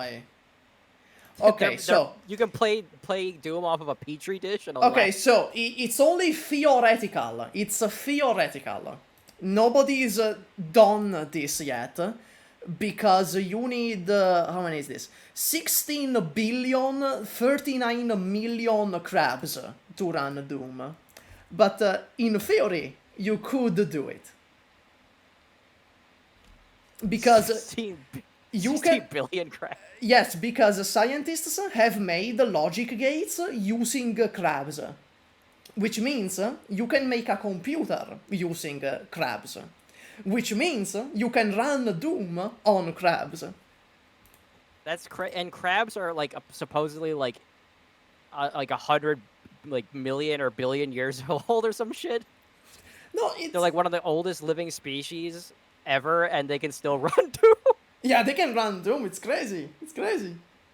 It's crazy how God made crabs so long ago, thinking that like in the future these things can run Doom. Dude, they're gonna be able to play Doom on this shit, dude. It's gonna be crazy. He's sitting there with Doritos and Mountain Dew, and he's just like, dude, what if crabs could play Doom? God's, he's one sick motherfucker. But speaking of like people, like when people have out of touch takes, yeah, it's everybody's favorite punching bag. But Asmongold, when he talks about like you're a dick eater if you play gacha games, and then he plays gacha games on his stream, and it's okay, like, to be fair, he was probably blackmailed by like the cockroaches in his room to play the gacha. He was probably blackmailed. So they had him at gunpoint. Yeah, they held him at gunpoint. I think there was a movie called like Joe's Apartment or something where he becomes friends with all the roaches and the roaches all talk to him and I don't know. We're getting down a rabbit hole. Damn, that's like Asmongold autobiography. What the fuck? Yeah, but it really annoys me when like these multi-millionaires are like, yeah, like what you deserve to lose your money if you play a gacha game, and then he spends money on a gacha game and he's just like, oh, I could just write it off on my taxes. It's like, but you're a hypocrite. Like you're sitting here saying like you're a retard or you're an idiot if you play gacha games, and then he's playing gacha games and spending money on it. And I hate when people say that. Oh, just buy a new computer. Yeah, because people can just do that. They walk down to the store and they just drop a $2,000. That's not their food for the month. That's not their rent. They could just buy a new computer. Yeah, no, but streamers are just extremely out of touch. Like they lose touch with reality in general, yeah. But like the best example that I have for why saying just build a new computer is a bullshit argument is when Witcher 3 came out. I was playing that on like an AMD quad-core processor that came out in like 2011 or something. And like on a computer that just should not be able to run it. And Metal Gear Solid 5. I could run those games on a computer that had no business running. It barely could run League of Legends. And I could run The Witcher 3 and I could run Metal Gear Solid 5 perfectly. What the fuck? I don't know how that happened. But yeah, so games could just be optimized better. That's my point. Yeah, have you heard about Hitman 3? The game Hitman 3? What about it? Yeah, okay, Hitman 3, it has Hitman 1 and Hitman 2 inside of it. So when you buy Hitman 3, you buy 3 games. And that game weighs less than Hitman 2. Like, Hitman 3 weighs less than Hitman 2. Like, they optimize it so well that 3 games in one weighs less than the previous title. I didn't know that. Like, yeah. You don't have to buy DLC to unlock it? Well, yeah, there is a bunch of DLC to unlock, like all the maps. But when you buy Hitman 3, you get like the basic Hitman 1 map, the basic Hitman 2 map, and Hitman 3. Oh, okay. But does it go through like all the story and everything too? Yeah. I guess I mean, why not at that point? Like straight up, you get 3 games when you buy Hitman 3 and the various DLCs. You get 3 games straight up. Yeah, I feel that's I love when game companies do that. Like Medieval was a game on the PlayStation, and they remade it for the PlayStation 4. And I think if you beat the game, they allow you to play through the original version for free. And I love when companies do stuff like that. That's really cool, actually. To just have the original inside the remake. Yeah, because you gotta think, like, if you're taking the original game and you're remastering it or whatever, you should have the bones of the original game. So why not allow people to switch between, like, the Tomb Raider? They recently remastered the Tomb Raider, the first 3 Tomb Raider games, and you can switch from between the old graphics and the new graphics on the fly. And it's so cool because, like, you go into an area and it looks great, and then you go back to PS1 graphics and you're like, oh my god, I played this? People played this, and they weren't barfing uncontrollably. And it's also funny to go from, like, super hot Lara Croft to, like, a triangle tit Lara Croft. And it's like, I used to think that this was the hottest woman in the world, and she had polygon breasts. I mean, you didn't have, like, much of a frame of reference back then, I feel like. Yeah. And about Lara Croft, I also don't get all the outrage regarding the new show. Like, what do you mean she looks masculine? What the fuck do you mean? Yeah, that's the thing. Like, I barely watch any new media, but from what I've seen of it, like, people were saying that they made her black. What the fuck? And what? What do you mean? And they were saying that they made her a lesbian too. But, like, I try not to talk about things that, like, I don't know, because that's what happens when people they find something that's woke, and they go, isn't this stupid? Isn't this horrible? Isn't this pandering? And you go, yeah, sure, I can understand that. And then they go, Space Marine 3 is woke, and or what, Space Marine 2 or whatever. And you're like, examples? Like, where is it? And people will say something like, they made Lara Croft gay. And then I'll see a comment from somebody that says, like, no, that's just an out-of-context clip. Or they'll say, they made her black. And it's like, okay, so I don't know if, like, is she just tan? Is that just the lighting? I don't know, because I don't watch it. She's not even tan, by the way. I don't know where that comes from. It's like, that's the thing. It's like, when people tell me that, I'm just like, I don't know, because, like, when you're wrong, when you're so wrong about one thing, and then you turn around and you're like, they made Lara Croft a black lesbian. I'm like, I don't know. You said Baldur's Gate 3 was woke, and just because it allows you to be gay. And but that's the other thing too. In an RPG, you should want there to be the ability to be gay. You don't have to be gay. But the fact that it's a role-playing game and it doesn't let you play a role, like, imagine if, like, you just wanted to do a playthrough where you played as, like, FemShep in Mass Effect, and you wanted to romance Jack. You can't do that. In Jack's story, she says that she's had 3 ways with men and women. So, theoretically, you should be able to have lesbian sex with her, but you can't. And it's supposed to be a role-playing game. So Baldur's Gate 3 comes out, and it lets you do whatever you want, basically, and create your own story, and people are like, this is great, but it's woke because you can be gay. There's gay, and, like, the gay is, the male characters will hit on you if you're a male. And you know what you do if you don't want to date them? You just say, I don't think about you like that. And then they go, oh, my bad. And then they never bring it up ever again. That's all you had to do. Yeah, it's not like they have a consistent, like, a belief system, the people that just cry woke. They don't have a consistent belief system. They just yap, mostly. Yeah, and it's like, I could understand, like, some people were saying, I played through all of Ratchet and Clank, the newest one, on the PS5, and I didn't really care that there was a female Lombax. But, like, I could understand when people are like, they put a female in the game and the female is outshining the male. and we grew up with the male character, and now all of a sudden there's a female character that's To be fair, outshining the that's male just character. like to keep things fresh, even after such a long Yeah. series, you know. But like, take gender out of it. My example is Devil May Cry. Capcom has this weird obsession with aging out their characters. So like they aged up Frank West for no reason, and Dante in Devil May Cry, he's supposed to be a half human, half devil, and he can like basically turn himself into his devil form where he's like super powerful, and they keep aging him up in every single game. And I'm like, if he's a devil, can't he just like change his age? Why But does he he's have to get also older? human, you know. He's also human. True. But what I hate is like they age Dante up and then they're like, and now Nero is the new character. Isn't he so cool? He and is, I'm like, by the way. Nero is very that's cool. what yeah, I'm like, yeah, he's cool in his own way, but like you grew up with Dante. You want to play as Dante, and then they're like, hey, you like Marilyn Manson, right? We have a new character that looks like Marilyn Manson. And I'm like, I don't really care about this new character. You want me to care about Nero, and now you want me to care about this whole new character. I can get that. And then, you know, it's going to add an extra sting when it's like a female character that's now suddenly stronger and better than the male character, and people are going to go, this is feminism, this is woke, this is whatever. But I don't know. If I have a choice between playing as a male character or a female character, I'm always going to pick the female character. I can imagine that, yeah.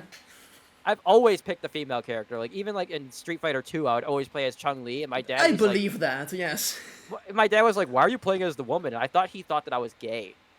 And I'm like, no, apparently it was the opposite. I just liked women so much that I was just like, yeah, put them on my screen. I want to see them at any moment of the day.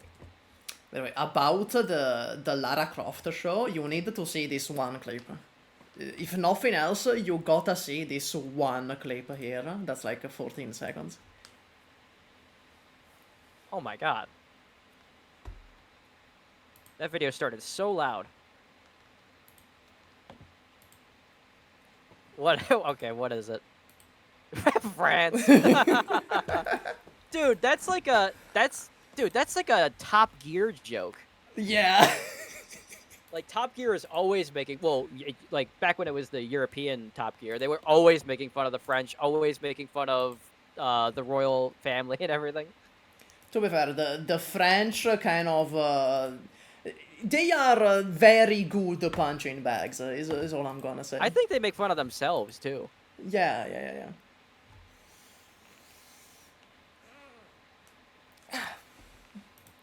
Fuck it, let's do a yes for. But yeah, like, that clip, like, I could kind of see, like, they did, at the very least, they made her tan. But that's the thing, like, I don't know. I mean, she spends a lot of time in the sun.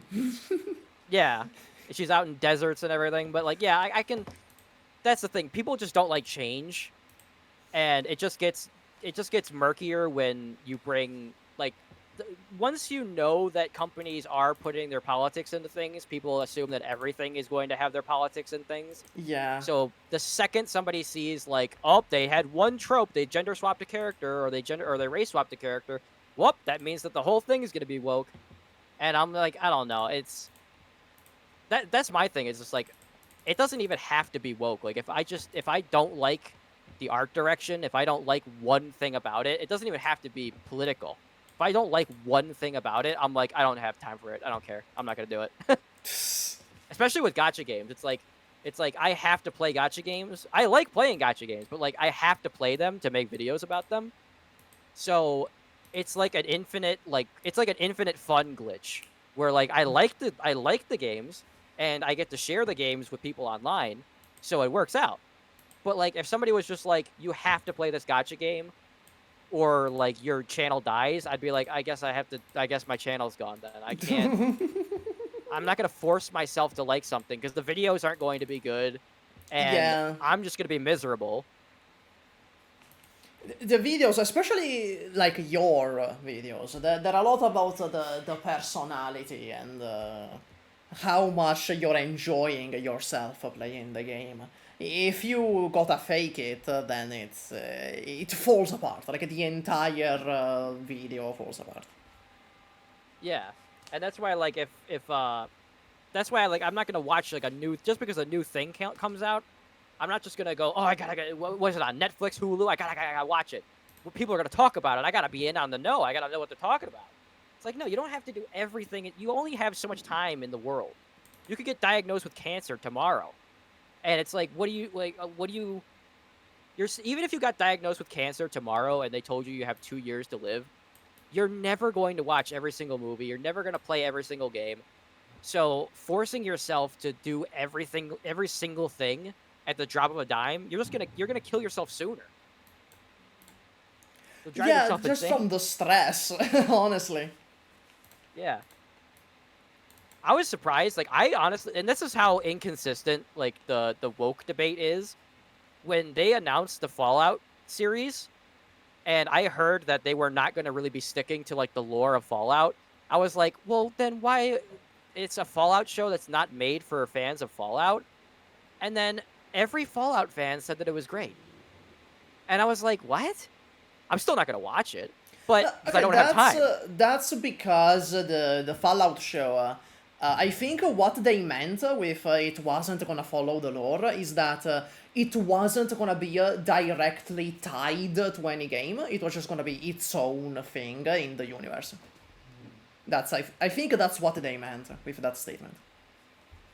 Yeah, because like when they say like we're not making this for fans, it sounds like they're going to be injecting a bunch of oh my god, what happened? It sounds like they're going to be injecting a bunch of stuff that's not Fallout into Fallout, and then people go, oh, it's woke. But then all of the people like Neurotic and all of those guys, they're like the first ones to go, well, it went woke, it's gonna go broke, and they didn't say anything about Fallout, and I was like, really? I'm like, I really thought that from what I heard, it wasn't like it was going to be like the next like anti-woke thing, and nobody talked about it. So I was just like, I don't know. That's why I'm like, do people really know what they're talking about? The thing with woke, with the thing with calling things woke, is that inherently it's kind of a playground insult of criticism.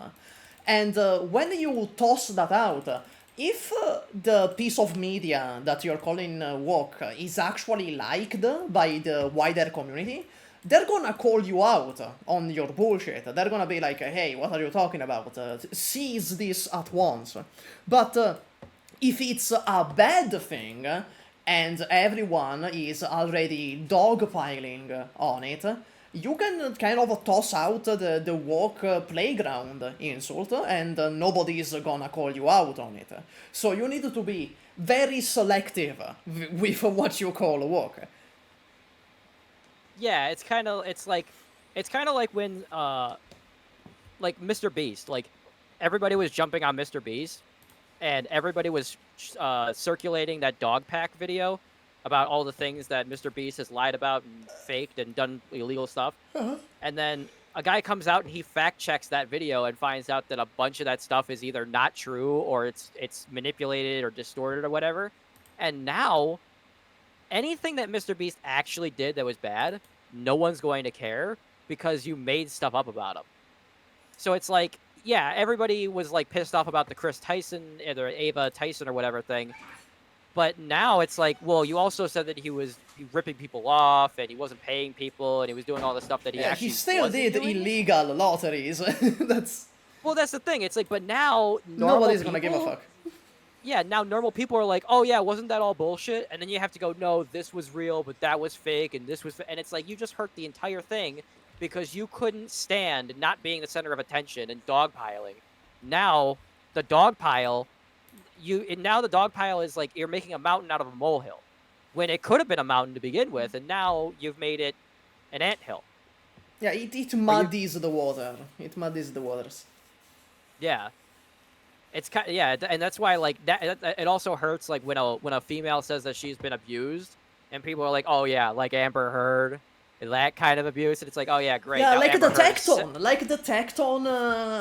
allegations. The girl that came out, she didn't even like provide anything. So now my instinct is to kinda doubt what she's saying because of everything that came before, and that's really bad. And it's the opposite, where how Tectone showed that Atsu made up a bunch of stuff and got everybody to turn against him for things that he didn't do. So now you're like, well, didn't they accuse him of things that wasn't true? So is this chick accusing him of something that isn't true? So you automatically don't trust one person because completely completely other people that weren't even involved lied about something. Now you can't trust somebody who's completely removed from that because you're like, well, are they just jumping on the hate bandwagon? Are they just making stuff up? Yeah, but that's ironically as bad as it is precautions that you need to take now because so many people just fucking lie. Yeah, and that's the thing. It's like when you lie about things you don't have to lie about, it makes people think that you're lying about everything that you're talking about. Yeah, exactly. And it hurts actual victims, and that's I've said that like Amber Heard has set women back like 20 years. Oh, absolutely. Because women were at this huge height where they were like, wow, they actually believe us now. Like, we're actually getting rid of these bad actors. Bro, you have any idea what Eva Chris Tyson did for trans people? She set trans people back like 50 years. Yeah, and that's the thing. Like, I've met transgender people, and they're just transgender. They're not bad people. My server is like filled with them. So yeah, I know. Yeah, and it's like you know, but then you get a bad actor and you call out the bad actor, but then who decide, like, when people start changing the definition of a bad actor and then you don't know, you can't trust one person's definition of a bad actor for other, you know, are they applying their definition to the same people or are they leaving stuff out? Like, I'm dying to know if Tectone is guilty. I'm dying to know. But like they're saying that's the thing. Like if women don't come out immediately, then it's like almost impossible to prove. So it's like, and that's the thing too. Like Tectone is like the king of the gooners. So like, he totally could have done what she accused him of doing. Oh yeah, I can see him like using her as a blowjob machine, quote unquote. Yeah, because like it started off like it was like very vague, and then she was like, no, he would force me to blow him, and I was just like, he did talk about throat fucking Robin. Huh. So, oh god, and that's the thing too. Like when I'm editing videos, and I'm making a 100% joke. I'm making a 100% of a joke, and I'm like, but what if one person on Twitter clips it and says that I'm like a rapist? Oh look, honestly, personally, I think I've gotten cancelled on Twitter at least like 3 times. I've just never known about it. Yeah. Because it's completely irrelevant. The thing with cancellation is that if you don't feed into the people trying to cancel you, it doesn't go anywhere. Yeah, but that's where I get like kind of like concerned because I'm just like, if I did get like, if somebody tried to cancel me and I make a video making fun of them, they'll probably go 100 times harder, and then they'll actually do something to harm me. So I'm like, just ignore them. Just completely ignore the. But that's the thing about like when Dr. Disrespect had his allegations and then he went on a vacation. I'm like, oh yeah, you sure had that. That was a very convenient vacation. It just made him look a million times worse. Because if he was just making an inappropriate joke and not sexting, because that's the thing, he didn't get thrown in jail. He didn't get any. So technically, he didn't do anything wrong, because otherwise he'd be in jail. Technically, yeah, and we don't have any proof, so you can't really just sell him down the river. Now, people are going to, because it's the internet, and that's what they want to do. But and he's kind of an asshole, to be honest. Yeah, and that's his persona, too, and everything. But, like, with Tectone, like, he's not talking about, like, not only is he can't talk about it, because he claims he's going to sue her for false allegations, but the thing is, like, apparently somebody said that he's not streaming right now because he lost his voice. And I'm like, oh my god, that's so bad. That's really? So bad. Like, I swear to God, if I was ever accused of something, because first of all, I would never talk to a woman online. It's like, because there are no women online. They're all PDF hunters, and they're all true. They're all people that are trying to set you up and try to get you to. I'm like, okay, so he gets accused. He says that he didn't do it, and now he's not making content. that makes people immediately think that he's lying and he actually did it. Bro, if I was him, So, like, I'd do the stream with like without a voice just to prove that I don't have any voice. That's what I would do. Like, if somebody was like, if I make a joke about, because this happened, like, oh my god, like Honkai Star Rail, when Yun Li was announced, I was like, oh my god, a new chick that's not wearing any pants, like, I'm sold. And then people were Any like, she's 12 years shoes old. either? Who? I was like, wow, they're really leaning into this fetish. And then people were like, she's 12 years old. And I go, never mind, because that's the thing. Like, if you say a fictional character is hot, and it turns out that she just looks underage, because that's the thing too. Like, a short character, like, I'm not like, if a girl is short in real life and I'm into her and she's into me, I'm not gonna say no because she's short. Yes. Like, tall girls will probably say, like, a 6 foot tall girl will probably turn you down if you're not 6 foot. But like, guys, we don't care about height. We a giantess, an Amazonian, like, fine, we'll do it. You know, a 4 foot, like a midget, like we would, or a little person, sure, we don't discriminate. But with fictional characters, if you see a short character and you're like, wow, I think that short character is kind of hot, they're like, you're a PDF, like Sparkle. I don't think like, I'm pretty sure Sparkle is of age. Yeah, she is. She's fictional, so there's an argument where it's like, she's fictional, who gives a shit? But if you say a fictional character is hot, and then they turn around and they go, actually, she's underage, and either A, she's not, and she's just short, it doesn't matter, they're going to call you a PDF anyway. And then if she actually is underage, and you go, oh, my bad, I thought she was just short, you're still a PDF.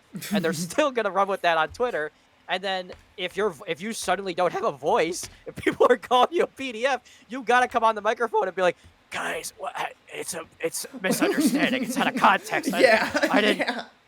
You gotta understand. Because that's the thing. Like, I saw Yun Li's portrait from she was kind of like out of focus. Like, it was like a small JPEG. So I literally thought that she was just a short character not wearing pants, and I was just like, I'm sold. And then people were like, you do know that she's like the same age as Yang Xing or whatever, and he's 12. And I was just like, okay, never mind. Isn't he 14, by the way?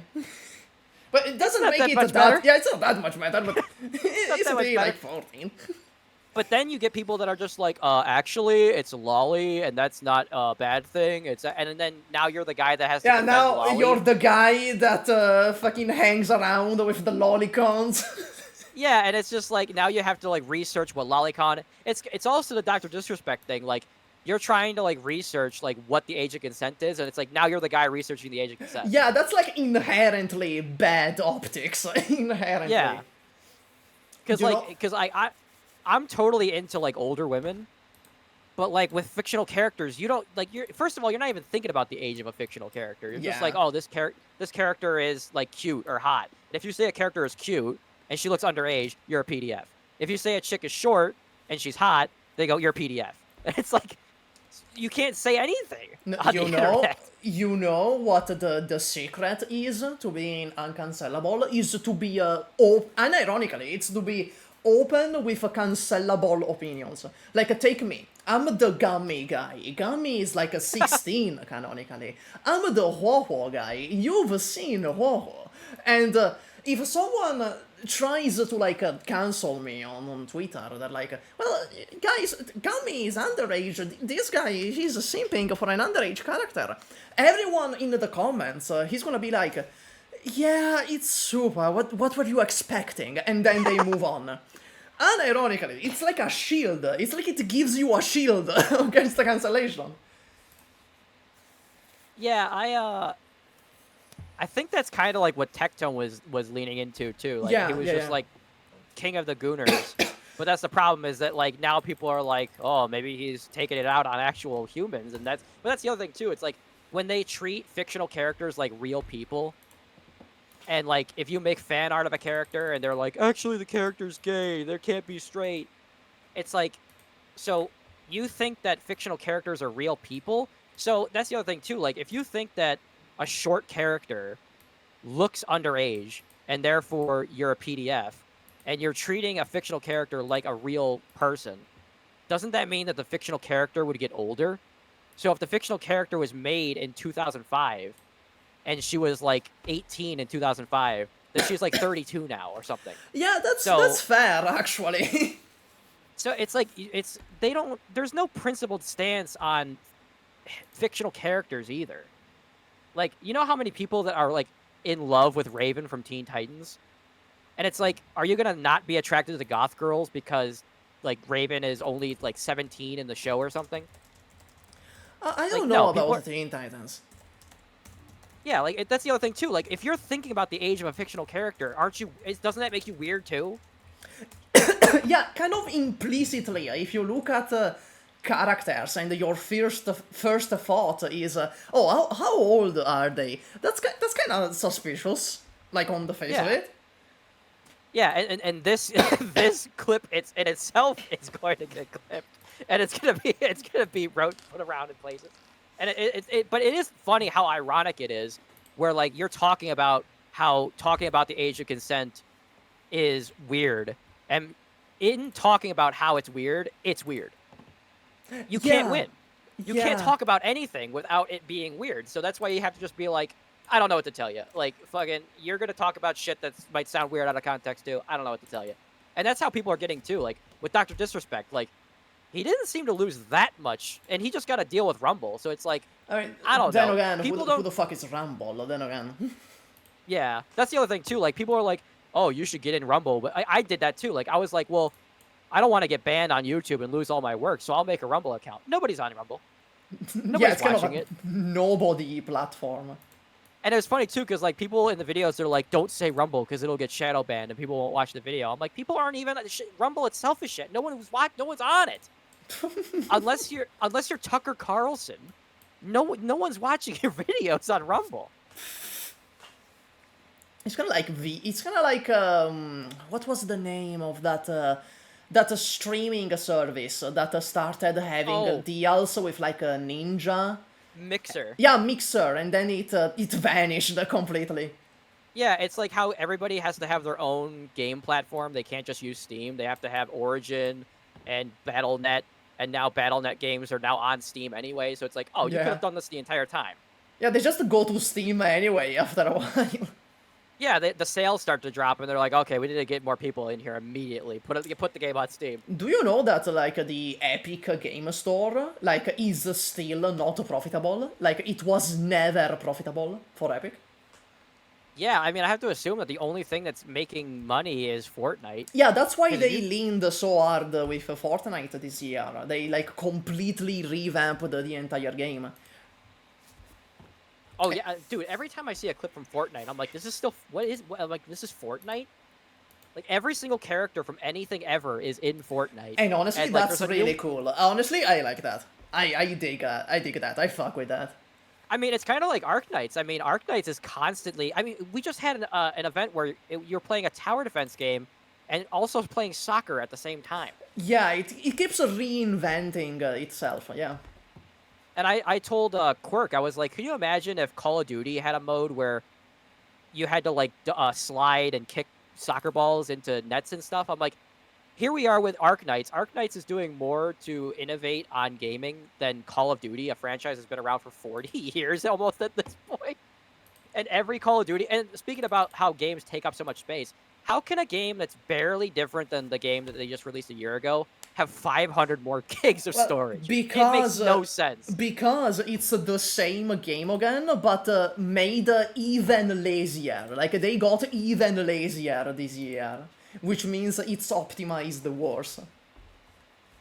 Yeah, but it's crazy how nothing has changed. They put more, like, now you can, like, run full sprint sideways. And it's like, it took you guys 20 years to figure out how to get a character to sprint in 3D, like, you know, in 3D, like, and fully sprint forward and side to side. It took you 20 years to innovate on that. Arknights has been around for 6 years, and it has a new mechanic, like, every patch. It's crazy. Yeah, did you see the new mode in the CN server, where, like, you can put down multiple duplicates of the same operator? No, I heard that apparently we're going to be getting chess, though. Yeah, auto chess. It's auto chess. Yeah, I don't even know what that is. Like, Quirk said that it's kind of like that League of Legends game mode or whatever. And I Yeah, haven't it's even like looked into auto that. chess. Okay, so how auto chess works? It's like tower defense, but even less involved. You place every unit at the start, and then you just press play. And they battle it out. Oh, so is it just kind of like old school tower defense? No, because in old school tower defense, you can still place units during the stage, right? In auto chess, you place everything at the start, and then you just let the stage run. Okay. Does everything upgrade itself, or do you still have to upgrade things? Yeah, you upgrade things like in the middle of the stages. Okay. I'll have to look into it more because yeah, like it's the double-sided sword with or as Norm Macdonald would say, the sword of it, is that having a CN server where you're behind 6 months, it's like, yeah, great, I have to wait 6 months to get the cool thing. But you're still getting like the last cool thing. Like we got W Alter, and like yeah, they have Lapland Alter, but we had W Alter. That's still something. Yeah, And that's now we still have something really to cool. look forward to. And the other cool thing, I don't know how it works really with China, but like some games have, I think Azur Lane does that. They have a global server and a CN server because the CN server has more censorship. Yeah. So there are benefits and cons to having two different servers, but I don't even know who the next character is that I'm supposed to roll for. Honestly, this year, up until Lapland, they're kind of all underwhelming, except the next one, which is Ulpianus. But the thing with Ulpianus is that he's part of an archetype where, like, the gimmick is that they have zero defense. So they just get shredded by anything. Oh, so he's like a glass cannon, I guess? Yeah, he's a glass cannon, and his skill tree, he can, like, jump around the map. He's the only operator that can, like, go to another tile while yeah, he's that on was field. That was the cool thing about Icebreaker is like seeing all the different characters that have summons, and like this one character summoned like a giant like black wraith, and I was just like, what the hell character is that? I don't know, but it's saving my ass. Is it Calcit? I have no idea what the characters' names are, but Huh. I think that was Calcit. If it's like a black summon, where it's like a monster with like a bunch of arms. Yeah, that's I Calcit. think that's what it looked like. Yeah. Yeah, that's Calcit. That's Calcit. But like, is there any character in this game that like lets you like draw like lines between your units to make like DOT like laser type damage? Let me think. There is an event mechanic that is like that. Not on Yeah, Overwatch. kind of like the chains from Babel. Yeah. I meant a different event mechanic though. But no, there is no operator like that. Not yet, at least. Yeah, that's the thing. Like, tower defense, there is a lot of potential with tower defense games. I feel like there's a lot of the potential with a lot of games that we're just not doing anything with. Yeah, that's why the indie scene has been exploding so much. People are finally starting to vote with their wallets, and it's fucking incredible. I love it. I love the idea of going back to PlayStation 1 graphics, because, like, there are people that have never played PlayStation 1. So, it's like a completely, like, new art style to them. So, you can introduce them to, like, the history of gaming by showing them something that they've never even seen before. Like, if you show them Call of Duty, they're just like, oh yeah, it's just Call of Duty. Every Call of Duty is Call of Duty. But like, you know, if somebody played Resident Evil 8, and then they went back and played the original Resident Evil, it's like a complete, not only is it a different genre, like now Resident Evil is like first person.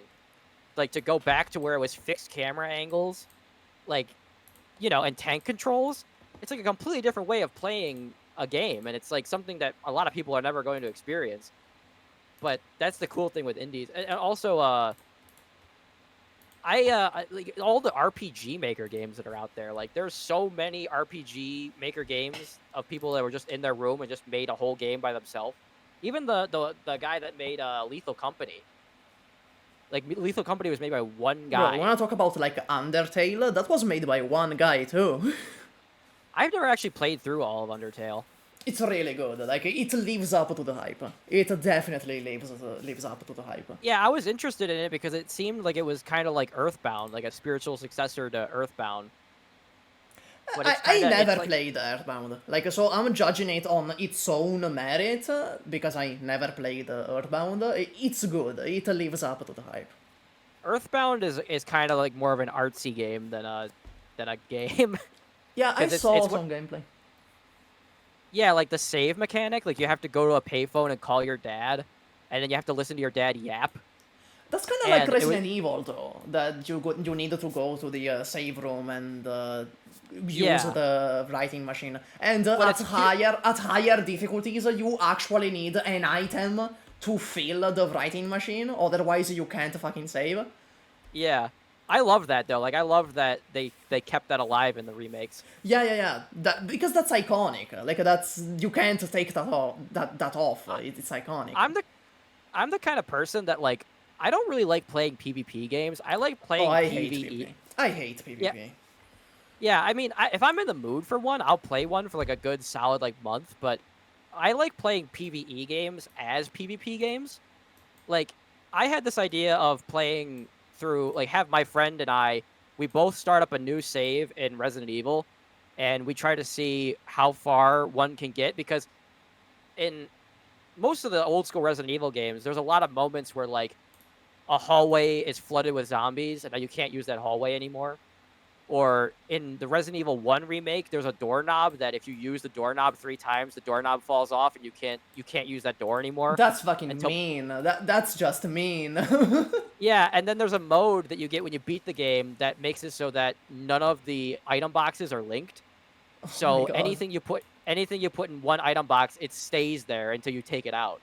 That's actually cool. That's actually cool. And I was like, this would be so cool to do like competitive Resident Evil, where 2 people start up the same save, maybe as the same character, maybe as separate characters, and they try to see who can get farther in like the hardest mode. And my friend was just like, no, I don't want to. I only want to play PvP games as PvP games. And I'm like, well, you're not thinking outside the box. Lame. Yeah, like you could, like it's like, or like how people play Star Rail, they do Memory of Chaos as PvP. Yeah, they do that in Arknights too with IS. There is like IS tournaments in Arknights. Yeah, that's awesome. I love stuff like it. Or like even speedrunning. Like I don't have the attention span to speedrun, but I love speedruns. Like if I could watch speedrun content for like a month straight. Like I started watching like the history of Simpsons hit and run speedruns. And I was like, okay, now I'm going to be watching this video for the next... I'm going to be watching it like pieces for like That's a really good video. That's a really good video. Yeah, like, or like Jack and... or no.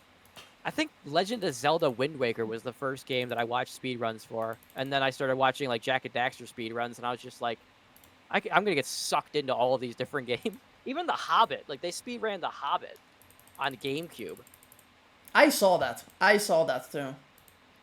Yeah, it's so cool. Like it's literally like you love a game so much that you'll play it to the point of it not even like it doesn't even look like the game that you started with. Like you've taken it apart. You know the game so in depth that you've unmade the game. You know how to break the game and play parts of it that aren't supposed to be played. Yeah, some other great speedruns, there's Hollow Knight and Celeste. Those are some incredible speedruns as well. Oh, I think I watched a video about a guy who was what do you call it? He was faking his Hollow Knight speedrun, and they found out because they could detect splices in the audio. They did that with Super Mario 64 runs too. Yeah, there was a lot of cheaters in Hollow Knight, like, for some reason. Yeah, because like with speedruns, you kind of have to be frame perfect, and if you're frame perfect, then the editing has to be perfect if you're gonna fake it. Very often it isn't, and sometimes they get caught for the. I love when a cheater gets caught because of like the smallest little detail. Like in Mario 64, they found out that Mario's blinking is on a set timer. Yeah. And like thanks to that, they found a bunch of cheaters. Like, oh my god. Do you remember? It was this summer. That chick that was faking the blindfolded Monster Hunter runs. Oh my god, don't tell me about Monster Hunter. I have 1400 hours in Monster Hunter World. Oh my god. I've never been able to get into a Monster Hunter game because they always release a new Monster Hunter game. Like, by the time I'm just like, hey, maybe I should try out Monster Hunter, there's a new Monster Hunter. Okay, But I mean, there's like a 4-year gap between each game. There's like a 4-year gap. That's what's annoying, is like just when I start thinking about Monster Hunter. Well, okay, then Wilds, Monster Hunter Wilds is coming out this February. Yeah, and it's got that hot big titted chick. Yeah, you wanna know why it has that character? You wanna know why? Huh. Because in in Monster Hunter World, in every game you get a handler, which is this woman NPC that like follows you around and it gives you the quests. And in World, it was such an annoying fucking character that everyone hated it. And ever since then, they just put anime waifus as your companions. Capcom is so weird. Like, they censored cleavage in one of their fighting games. I think it was like SNK, one of the newer SNK games. They censored cleavage after they put Lady Dimitrescu in Resident Evil 8. And it's like, Capcom, you know what we want. Why do you, like, it? Capcom confuses the hell out of me. Like, they butcher Dead Rising, and they make Frank West ugly, but then they put a giant big titty waifu in Monster Hunter World. It's like, what are you people doing to me? Like, why can't you just do everything that makes sense? Okay, to be fair, that's like very different people making those games. That's the thing too. Like, they like Resident Evil 3 remake. They sold it out to like a third-party studio, and it's barely even a remake of the original. Like, it barely resembles it. Yeah, it's more like a DLC. It's more like a DLC for Resident Evil. Yeah, that's what everybody says too, and that's what I said too when I was playing it. I was like, this should not have been a $60 game.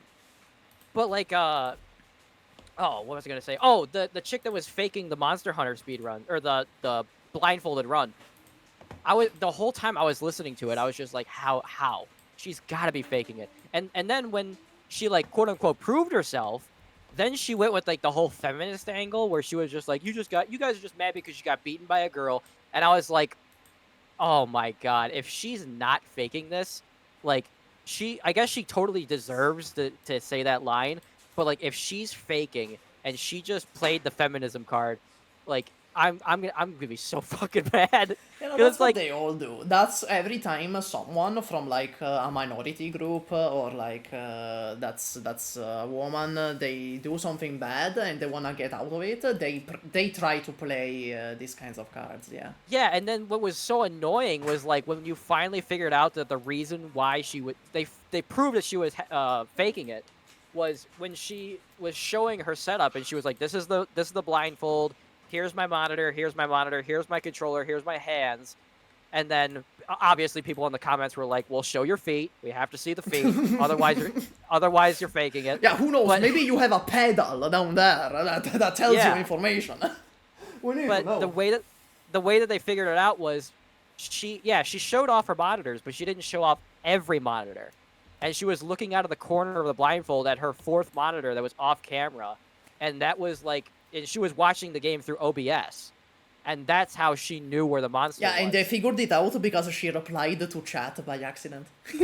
Yeah, she looked over to her chat monitor, which was the monitor that she didn't mention, and I was just like, oh, that's... And that's the thing. At that point, I didn't even care that she pulled the feminism card. I just loved that the case was solved. I was like, thank you. Thank you. I love that moment when you finally solved the puzzle. Yeah, like fucking Conan, fucking Detective Conan. Yeah, it's so great. Like when you finally get, it's like, oh, I love when a scammer gets caught. I don't understand why Jake Paul isn't in prison, but that's another story. Guy on camera, like, pump and dump scheme after pump and dump scheme, and with KSI too, and none of them ever see jail time. It's almost like if you have money, the laws don't apply to you. No, it's more like, it's not that the laws don't apply to them, it's that the area where they do their scams, it's unregulated. There is no law covering that specific area. so they can just do whatever the fuck they want. Yeah, that's one thing I don't understand about cryptocurrency. Everyone's like, oh, cryptocurrency is the future because it can't be tracked by the government. Doesn't it all go to a wallet? Like, don't they have the addresses and everything? Like, isn't it still tracked? Yeah, it is still tracked, but it's not regulated. That's the main difference. It's not regulated, which means scammers fucking love it. Because it means there is no law that says what they're doing is illegal.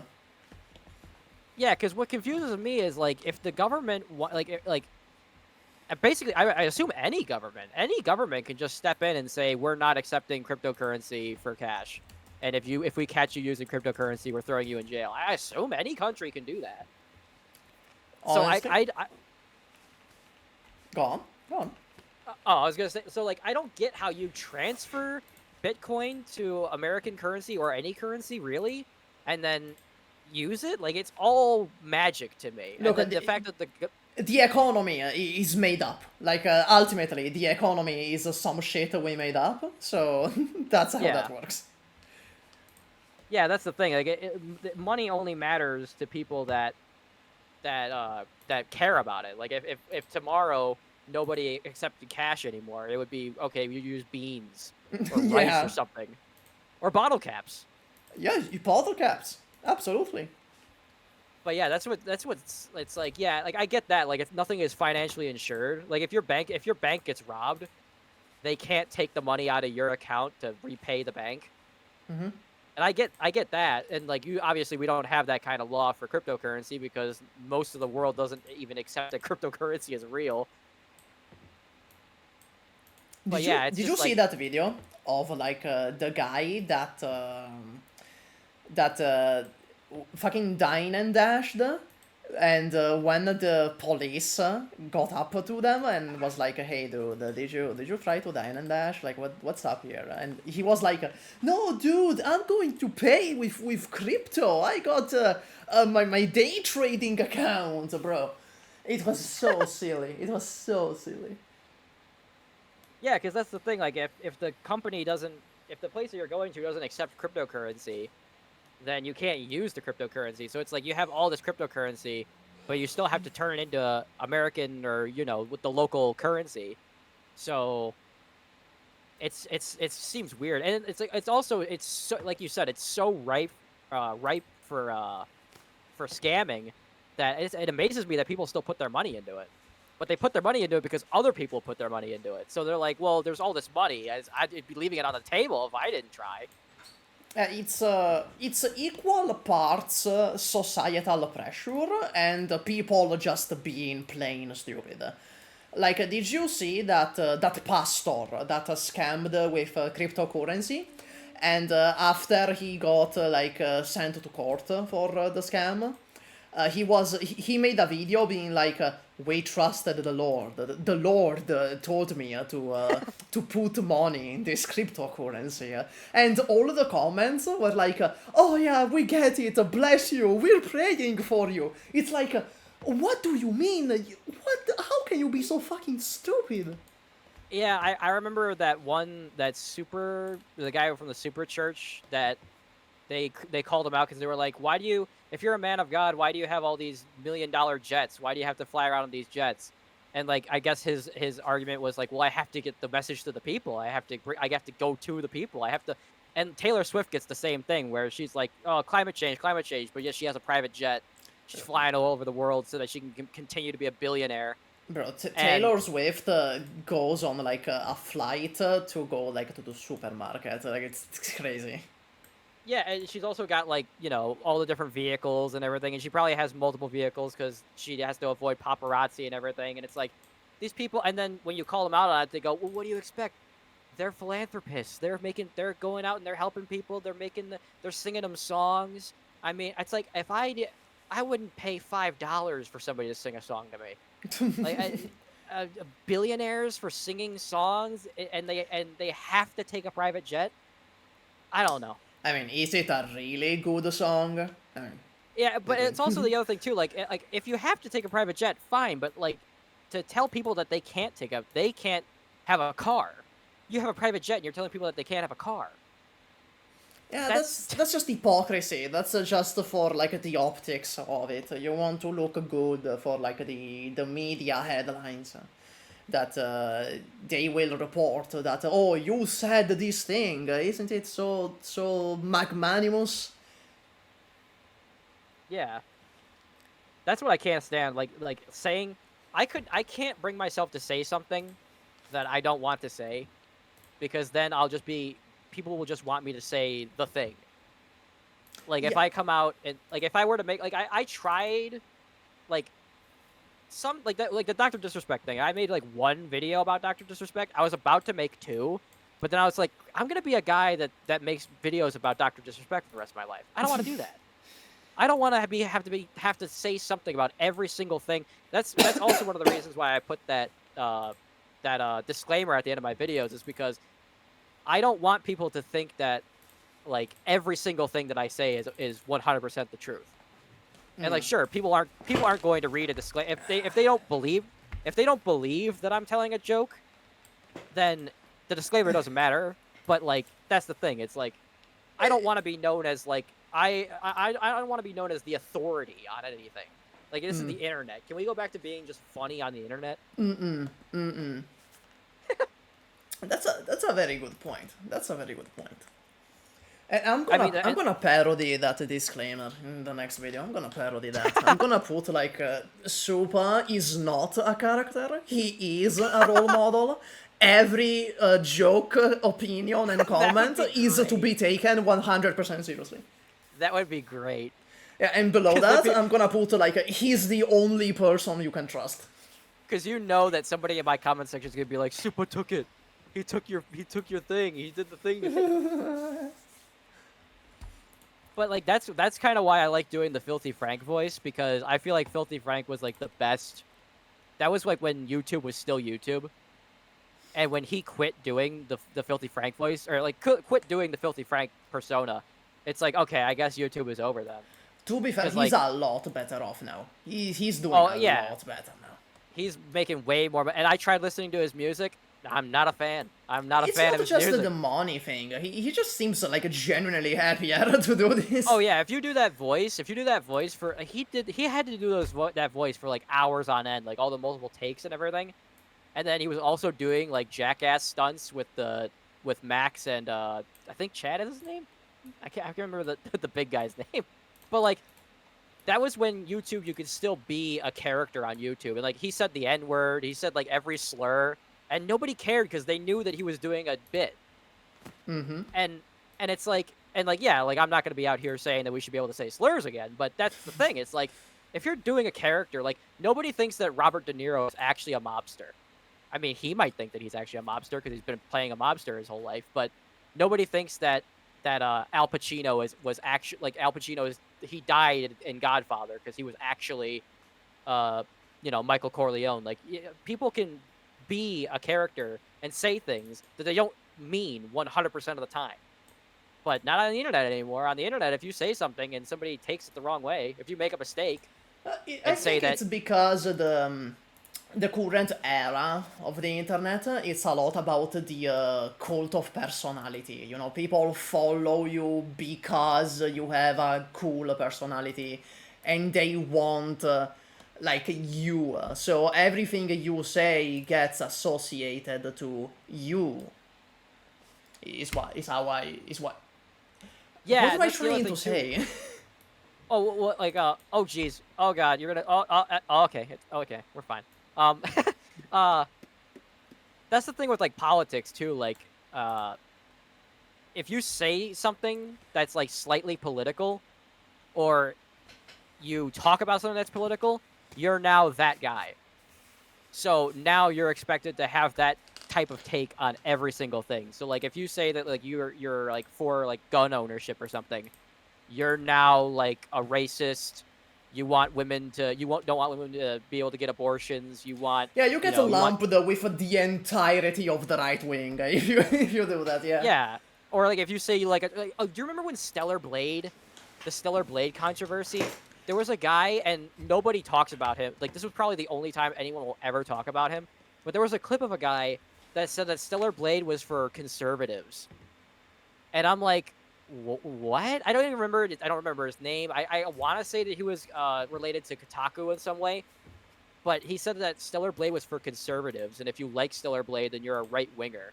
And I'm like, I don't think there's anything about Stellar Blade that's conservative. Like Eve is not, burning down Planned Parenthoods.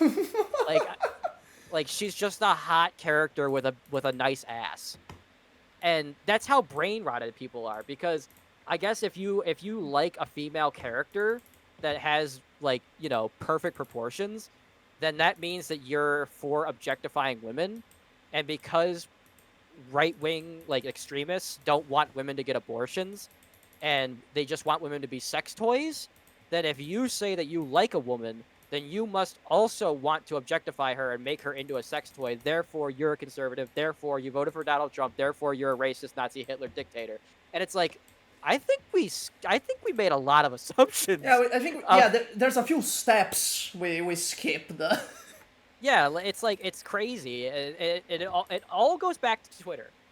Obviously, it all comes back to Twitter. When Twitter was just Ricky Gervais talking about making fun of people who take pictures of their food and post it online, it was perfectly fine. I didn't care if somebody I went to high school with a chick, and I thought she was attractive, and people were like, "Oh, she's a conservative," and I didn't even know what that meant.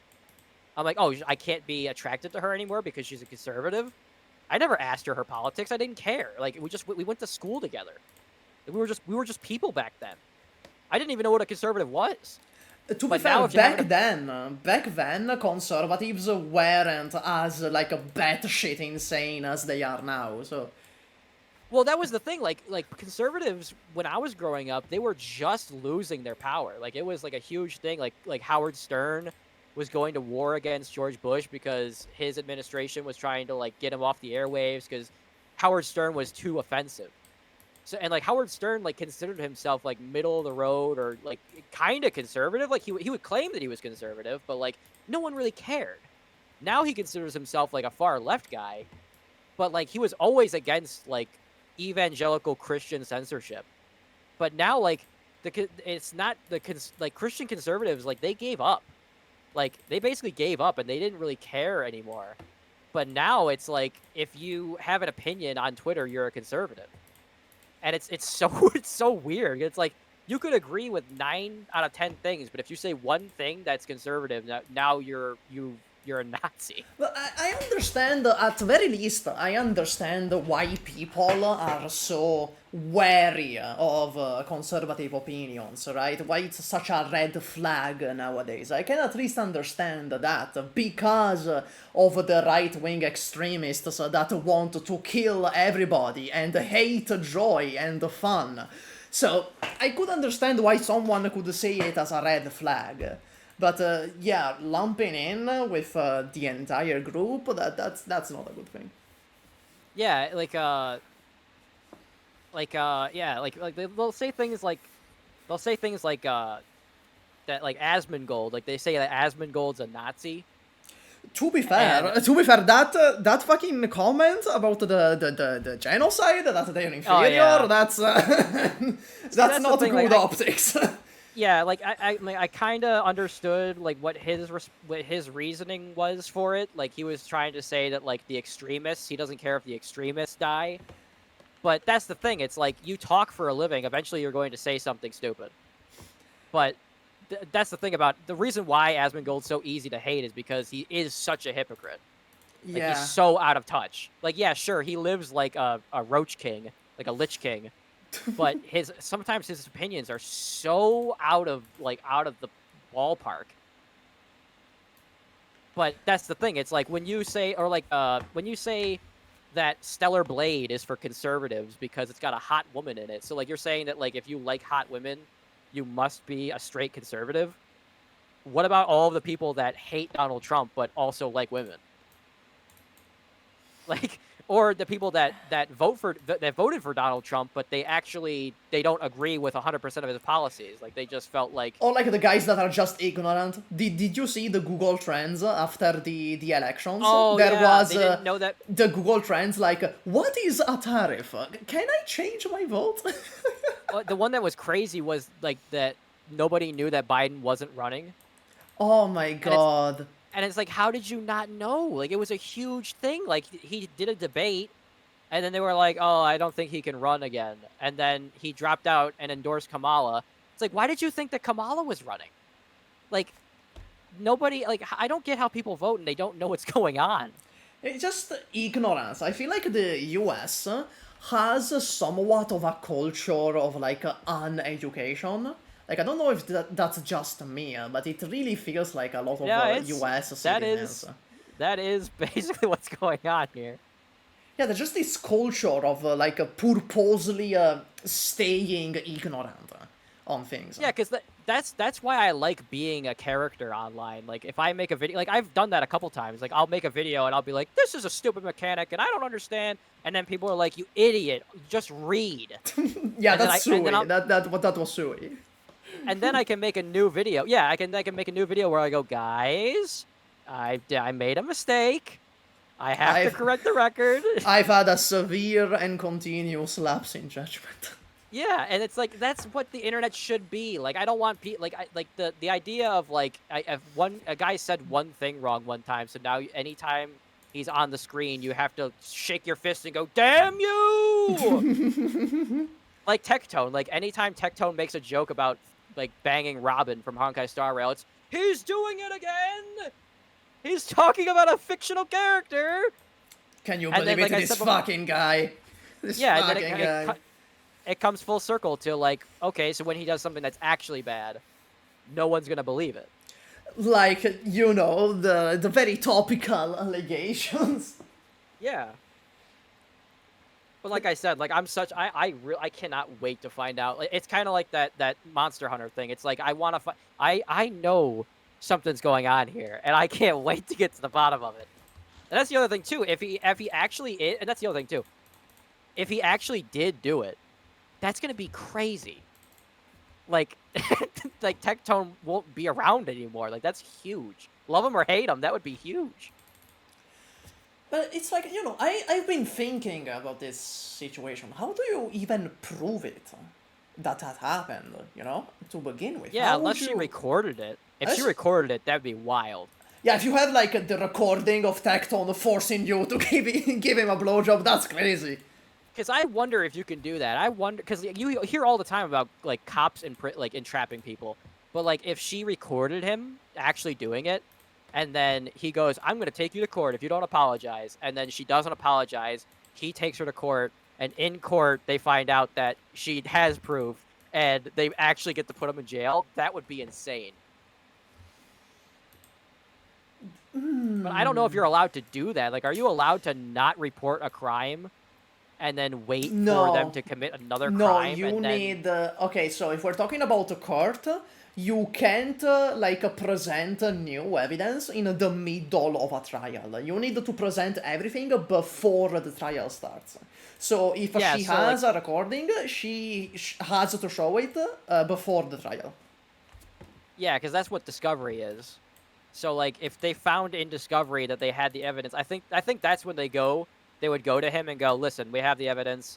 She wants $45 million, or we're taking you to court. And then at that point, but I heard that apparently all of his money is in stocks. So I don't know if he's going to be able to settle. Yeah, that's kind of rough. That's a little rough for poor Tectone.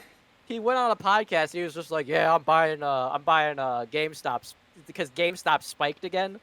So he bought a bunch of GameStop stock, and then he bought a new house, and then he was just like, yeah, I don't have any money right now. He said that he's in 6-digit territory.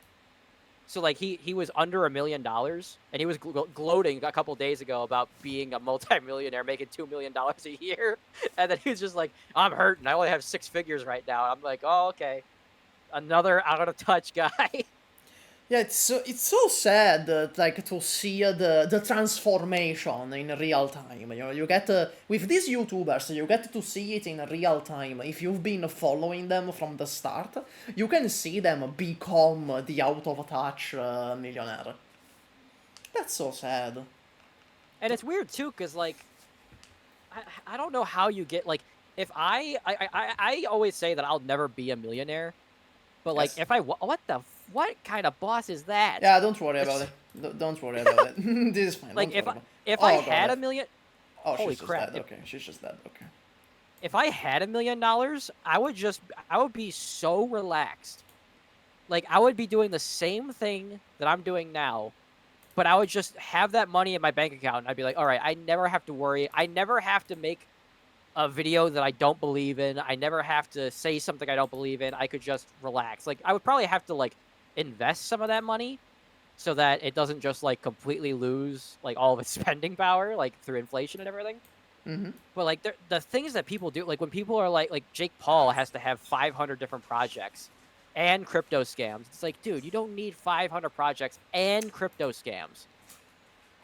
You never have to work a day in your life. Like, your kids don't have to work a day in their life. And you're still doing stuff you don't have to do. It's crazy. It's just greed at that point, because once you're at the top, you start thinking, well, what if I got even higher, you know? Oh, well, Yeah, because like I can understand the sentiment of like I'm at the top, so I Whoops. don't ever want to be at the bottom again. But there are some people that are just like, how high can I go? And that's the problem. That's a trap a lot of rich people fall into. And then that's it one of goes into exploitation and shit like that. I think I lost this one. I think I lost this one. That's what I keep hearing people, like, whenever you criticize something, people go, well, that's capitalism. And I'm like, no, it's greed. And greed's going to exist anywhere, in any system. It doesn't even have to be like communism. Yeah, it could but be like, to be fair, capitalism like encourages greed. Like it suits itself to greed because it's a system based on infinite growth. yeah, but I'm afraid that like if we changed it to something else, like there would still be a hierarchy. There'd still be people that abuse that system obviously. Because that's the thing. Like when people have conversations like this, they go like, well, we just need to get rid of capitalism and just go to communism. It's like, well, can't we like talk about a middle ground? Like, it's never a middle ground. It's never just like, hey, can we take the things that work from both parties? And they're like, no, we just have to get rid of one party and put the other one in power. And it's like, yeah, but what if that party becomes corrupt? Well, it can't become corrupt because I'm a part of it. And I'm a good guy. It's like, yeah, a lot of people in history thought that they were the good guys. You know Genghis what Khan thought he was a good guy. You know what that reminds me of? Have you ever heard about like accelerationism? Yeah, I wouldn't be able to say the exact. I have the idea of what it is. Okay, so basically, accelerationism is the idea that things have to get worse before they get better. So, like, the idea is to just destroy society and start over. And the fallacy there is that everyone thinks that their ideology is gonna rise from the ashes of the destroyed society. Which is how you said that everyone thinks they're the good guy. Yeah. It's and that's from everything. That's like marriage. That's like a fight with your friend. Like, and people fight over like the smallest things too. Like he owes me $5. I'm never talking to him ever again. And you just extrapolate that on a massive scale. I mean, the best example is when Obama told Trump that he would never become president, and now Trump is president twice. It's like that love him or hate him, that is an incredible story. The president of the United States told you would never become the president, and then you do it twice, and you get shot in the head and live. And That's you acted in Home Alone too. That's the really incredible thing. Yeah, that's fucking crazy, I know. Surviving a shot to the head because you looked a little bit to the right at the last second, that's child's play. Can you be in Home Alone? Bro, I swear those fucking shooters that tried to get him, I swear they're like stormtroopers from Star Wars. Well, the first guy, he actually like he got unbelievably close. And then the second guy, like, he just did not have a plan at all. Bro like, just all right, went in with a gun. I'm gonna put all of my shit in this bush. I'm gonna bring body armor. Not gonna put it on. And then I'm gonna stick my barrel out the bush. Not get a single shot off. get shot at, and profit. I don't know what his plan was.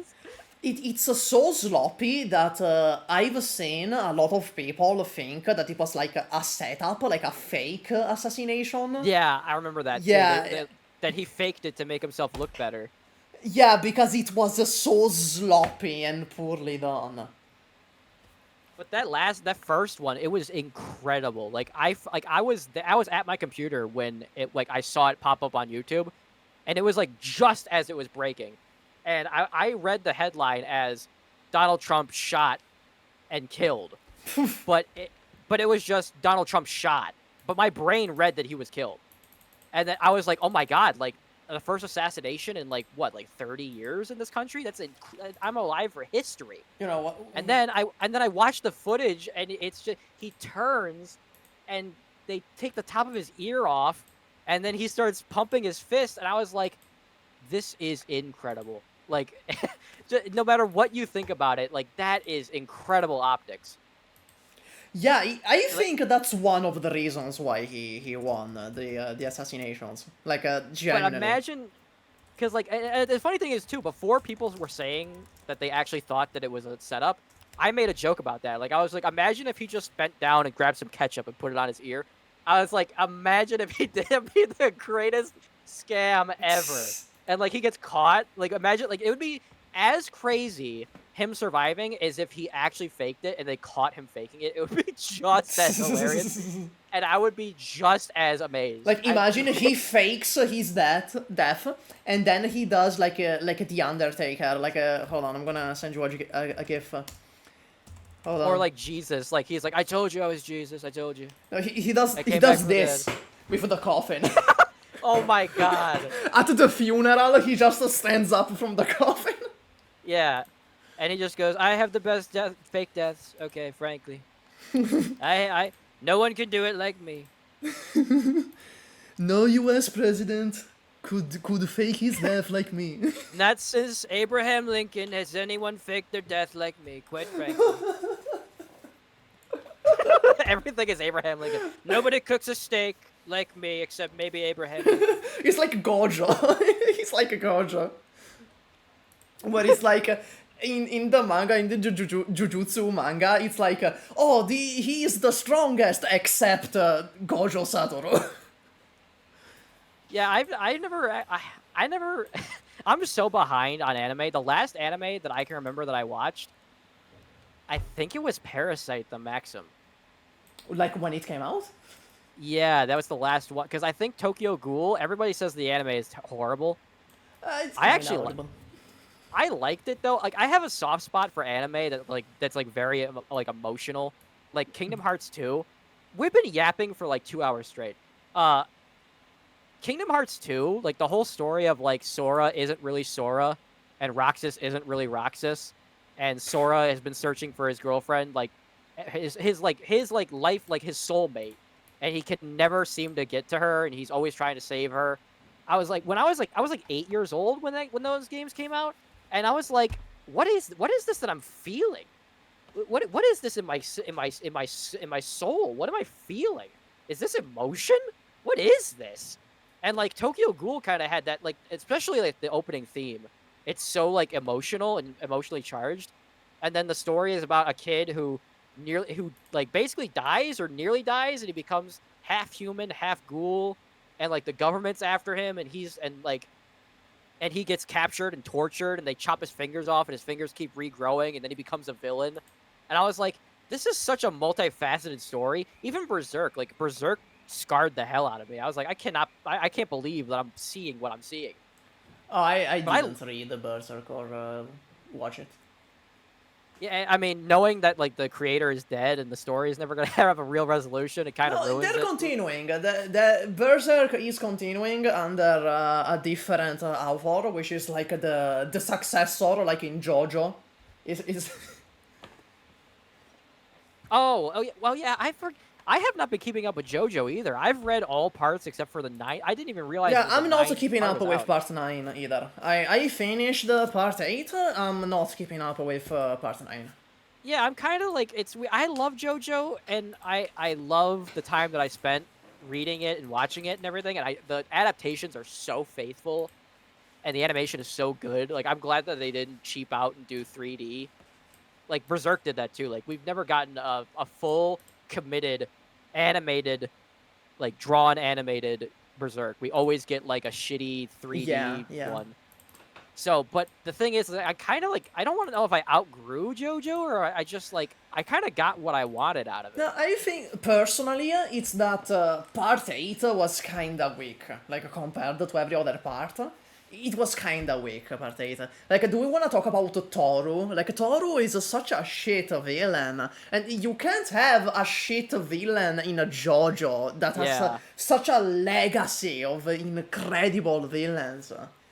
Yeah, like Dio, obviously, and then Kira, and then even Pucci, like Enrico Pucci. Pucci like, was good. Pucci gets slept on. Pucci gets slept on. So powerful, he splits the universe into a different timeline, and then even Valentine and part 7. The one right before Valentine, yeah. Bullet Train or whatever the stand was. Dirty Deeds Done Dirt Cheap. Yeah, his stand is called Dirty Deeds Done Dirt Cheap. It was so Stardust Crusaders is just so great though. You know, that's my mom's favorite part too, because yes, I watched the JoJo with my mom. She's a super fan at this point, like a JoJo super fan. Yeah, it was so good. Like just the comic relief. And, like, the idea, like, Jotaro's stand, like, Araki must have known what he was going to do with Star Platinum the entire time, because it doesn't, a lot of times when a character gets strong out of nowhere, it just feels like, well, he's the main character, he's supposed to get strong. But, like, Jotaro's entire character is keeping calm under pressure, and his stand is all about, like, sheer power and overcoming, you know, odds with sheer strength of will and everything. And he has the ability to, like, be really fast. And the reason why he's able to slow down time is that he just becomes so determined, so angry, and so, like, experienced that Star Platinum is so fast that it basically slows down time. I was like, that is such a cool way to build a character without it feeling like, well, he's just the main character. Of course he's going to get stronger when he needs it. But I do agree with that. But I will say, though, that having the books in his shirt to stop the daggers, I was like, okay, that's coming out of nowhere. Like, there's no way. Unless you want to say that he had Star Platinum the world the entire time and he knew. But it's not like he can go...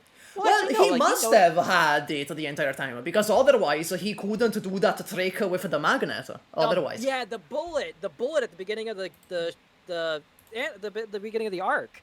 How did he grab the bullet if he couldn't stop time? Like, Star Platinum is genuinely that fast. That's not a time stop. He's genuinely that fast. Yeah, that's why I thought that that's why he could stop time. Like, he's just so fast he could stop time. But it does get, his time stop does get stronger too, because, like, that was the whole point, that, like, he needed to stop time for exactly 6 seconds, but he could only stop it for 3 and then 4 and then 5 or whatever. Mm-hmm. Yeah, God, I thought that arc is so great. Honestly, they do it. Be for real. The best part, Emo, it has to be 4. It has to be the best part, Emo. I actually, do you like the chase opening? For the anime? Okay, when I first heard it, I was like, man, what the fuck is this? Give me Crazy Noisy Bizarre Town. But then, like, oh, I get it now. It's because Kira is here. It's because Kira, like, narratively, changed the entire outlook of the Morio gang on the city. So now the chase opening reflects that. Crazy Noisy Bizarre Town is the gang being naive and seeing the city as this crazy, beautiful thing. But now that Kira is here, ooh. So it grew on me. Now I get it. I've been enlightened. I didn't even think about it like that. I just like it. I just like the tone of it. Because, like, my favorite Naruto opening I think it's like opening 2 or 3. It's like really like bombastic. It kind of is like Chase, but I don't know. I like the tone of the. There might be like one out of like 20 JoJo openings that I don't like. But yeah, like that adaptation is so faithful, and like the production company just got the essence of JoJo so well. I love it's so good that it poisons all the other. Although Parasite the Maximum, I never read the manga, but I love that the anime. Honestly, with the JoJo animes, I feel like some parts are better in the anime. Like part 5 got improved so much in the anime, part 5. Did you read part 5 when Yes. the translation was still kind of bad? Yes. Yeah, because I remember hating part 5. I got to the end of part 5 and I'm like, I don't know what, like, the stand makes no sense. I don't know what the hell is going on. Mainly because, okay, King Crimson's ability is to, like, skip, like, it's like a video editing. But, like, that's already what manga panels do. Like, in the first place, that's already how a manga panel looks. So how the fuck do you show that in a manga panel? So it was really weird to get across in manga form. But in the anime, you can literally see it skip, and that came across a lot better. Yeah, like the reason why I thought that part 5 was, I was just like, maybe I just have a bad translation. So I Googled it, and apparently it had a notoriously bad translation. And part 4 also had a notoriously bad translation, but it also had a normal, like, good translation. But apparently part 5 didn't have a good translation at the time. So if you got to King Crimson, you were just completely lost. Yeah. And then once I figured out what King Crimson was, I was like, am I just being gaslit now? I still don't know what I'm like. Am I not? I am understanding it, but I think I'm not understanding it. It's not as difficult as people make it seem. Like, yeah, like he basically just he like takes the effect and deletes the cause. Is basically. Yeah, but that's a good way of saying it. But it doesn't really explain what he does. It's more like he can take 10 seconds, and in those 10 seconds, he is exempt from fate. Like, fate doesn't apply to him in those 10 seconds. And then, when those 10 seconds are up, they just get deleted completely.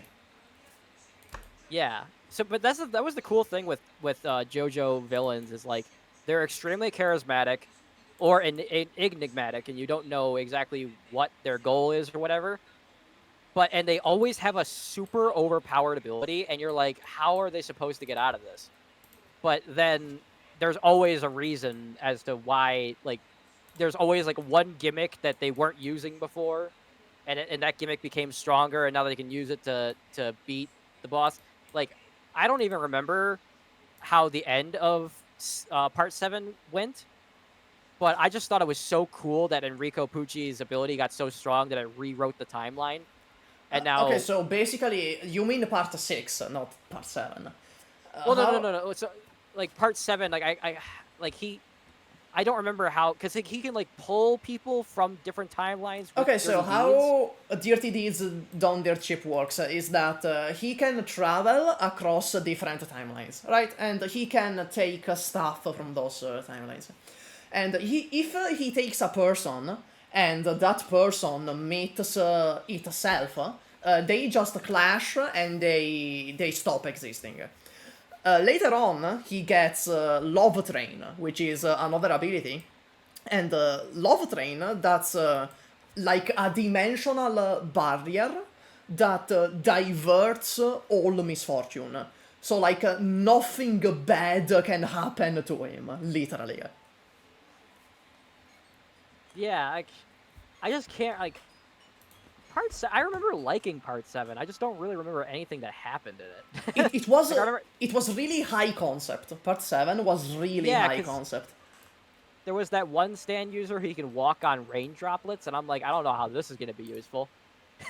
Oh, that was so cool, though. That was such a cool stand. Yeah, it was such a cool... When I saw that panel, I was like, what? Like, he's him. This guy might be him.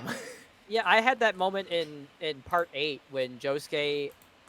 it's like really at the very beginning where like he's being attacked from upstairs, and he doesn't know like where the guy Oh is. yeah. And he uses soft and wet to steal the friction from the floor, and then the guy slips and falls. I was like, that's such a cool. I was like, Araki can still come up with cool concepts. Like 20 years into his career. Yeah, if part 8 was kinda weak, but he cooked with the stands. Every part 8 stand is so cool. Like, actually. It did feel like it lost steam towards the end. Like, I was just like, okay, who's the villain? What are their motivations? That's just because Toru is such an underwhelming villain. But the stand, like a Wonder of You, it's iconic. Like, Wonder of You became iconic. Yeah, that's just it's such a great series. It really is. I can't, yeah, I can't think of any other, I mean, yeah, besides Jujutsu Kaisen, people were telling me to read or watch Chainsaw Man, and I never did. I still never even watched Evangelion. I haven't either, honestly. I got 4 episodes in, and I was just like, I have a feeling this is one of those everybody dies anime, and I'm like, I'm really not into a everybody dies anime right now. No, it's more like it's really depressing. It's like, oh, it's bleak. You can't do anything. You're just a dot in the universe, and you don't matter. That's basically what Evangelion is all about. And if it was a Persona series, that's exactly when you take out your gun and shoot yourself in the head and fight God. Exactly. In Evangelion, there isn't that. That just doesn't happen in Evangelion. Yeah, like there was the Evangelion collab with Nikkei, and I was like, oh, okay, maybe I'll get into it. And then I was just like, I don't know, because people were saying that like the movies are not good, and like the extended universe where like there's like multiple timelines and they're different characters and not the same character from the. And I was just like, I don't know. Yeah, it's really weird that we even get into it. Yeah, it's a it's a strange series. It's like Kingdom Hearts. There's like so much shit. There's like so much shit. You don't know where to start. You just get lost and you don't. With all those spin-offs and everything, and then people were like, no, you don't understand. Master Xehanort created Xehanort. Xehanort's heartless, and don't forget about Xehanort's nobody. And I was like, it's just a game about Donald and Goofy killing monsters. That's all it is. And people were like, no, the lore is so deep. And I'm like, no, it's not. It's bullshit. It's just an excuse to have Disney characters and Final Fantasy characters. You know, isn't Mickey a war criminal in Kingdom Hearts? I think so, yeah, because like he was supposed to, I don't even remember the story for even that, but like it was funny that like he's the king and like he's supposed to be the mascot for Disney and he's nowhere to be found. And he's just like he's off saving the world with a keyblade, and then you meet him and he's just like, oh, don't tell me. Oh, it's like, what the hell? Why? You'd think that he would be a party member, but no, you get stuck with Donald and Goofy, and then you realize that you're like, I mean, I have Donald and Goofy as my teammates. That's not so bad. I mean, they're cool characters. I like Goofy. I would always take Tarzan and everybody out of my squad and put Donald and Goofy back in. Because I was like, I don't care about Tarzan. I want to hear Donald go every 5 minutes. Especially in the Goofy movies. I don't know if you've seen the Goofy movies, but they're so good. Like, yeah, I think I remember a couple of them. It's literally called a Goofy movie. Like, literally. Yeah. They're so good because they actually take Goofy seriously. Like, they take him seriously as a character, and so it's so good. That was like one of the OG memes before even the internet, was the fact that if you put Donald in your team, he was never going to heal you when you needed it. Well, that's that's true with like any early video game healer that isn't directly controlled by you. Yeah, even Persona 3, like the end all meme of Persona 3 was that you get to the final boss, and the final boss took like, yeah, it took an hour to fight that thing, and then Mitsuru gets charmed, and then she DRDR hands the boss. Yeah. I remember when DSP was fighting that fight, I was like, I can't believe he even got to the final fight. And then he was just like, this is just stupid. I can't control anything. And the boss just takes a million hits. And I was like, he doesn't even know. He doesn't. He doesn't even know how close he is, and he can't even do it. But if you download that mod, if you emulate it, you can download a mod that just lets you take control of your characters. Yeah, but now there's the remake, thankfully. Yeah. Now we have the remake, thank fucking god. All right, well, I'm gonna get going here because we have almost 6 hours of yapping. It's been a pleasure. It's been a pleasure, my guy. Yeah, I am fully open to chatting or playing. You know, you can tutor me or whatever. Yeah, just hit me up whenever. As my bio states, I'm kind of stupid in the head. I never really text first anybody. So whenever you want, or like join the server, like the SUPAH server to talk there. Okay, yeah, you might have to send me a link because I don't. Okay, have that. I can do that. But I won't. Obviously, I'm not gonna. I'll click it after I stop recording. God knows what's in there. 5 million people in your server. No, there's only like 2,000. No, I mean like if they saw the link, there'd be 5 million in your server. Oh, okay. Hold on, We won't dox. We won't dox people immediately. Not yet. Yeah. Where the fuck is the invite link? Oh, I'm stupid. There's like an invite button. Okay. Okay, expire never. Okay. There it is. Okay, I thought the text-to-speech was about to read out the entire thing. Well, it did. Okay, good. All right, yeah. So I'll join that, and then I'll keep in touch. All right. Thank you for min-maxing my horrible account. Oh, that's 718 clear. That was genuinely impressive. That's genuinely impressive. First try, and yeah, we had to fill the rest of the time with just yapping. So yeah, true. We just had to podcast for a little bit. Yeah. All right. Well, bye bye. I'll talk to you later. Bye bye. All right. Bye.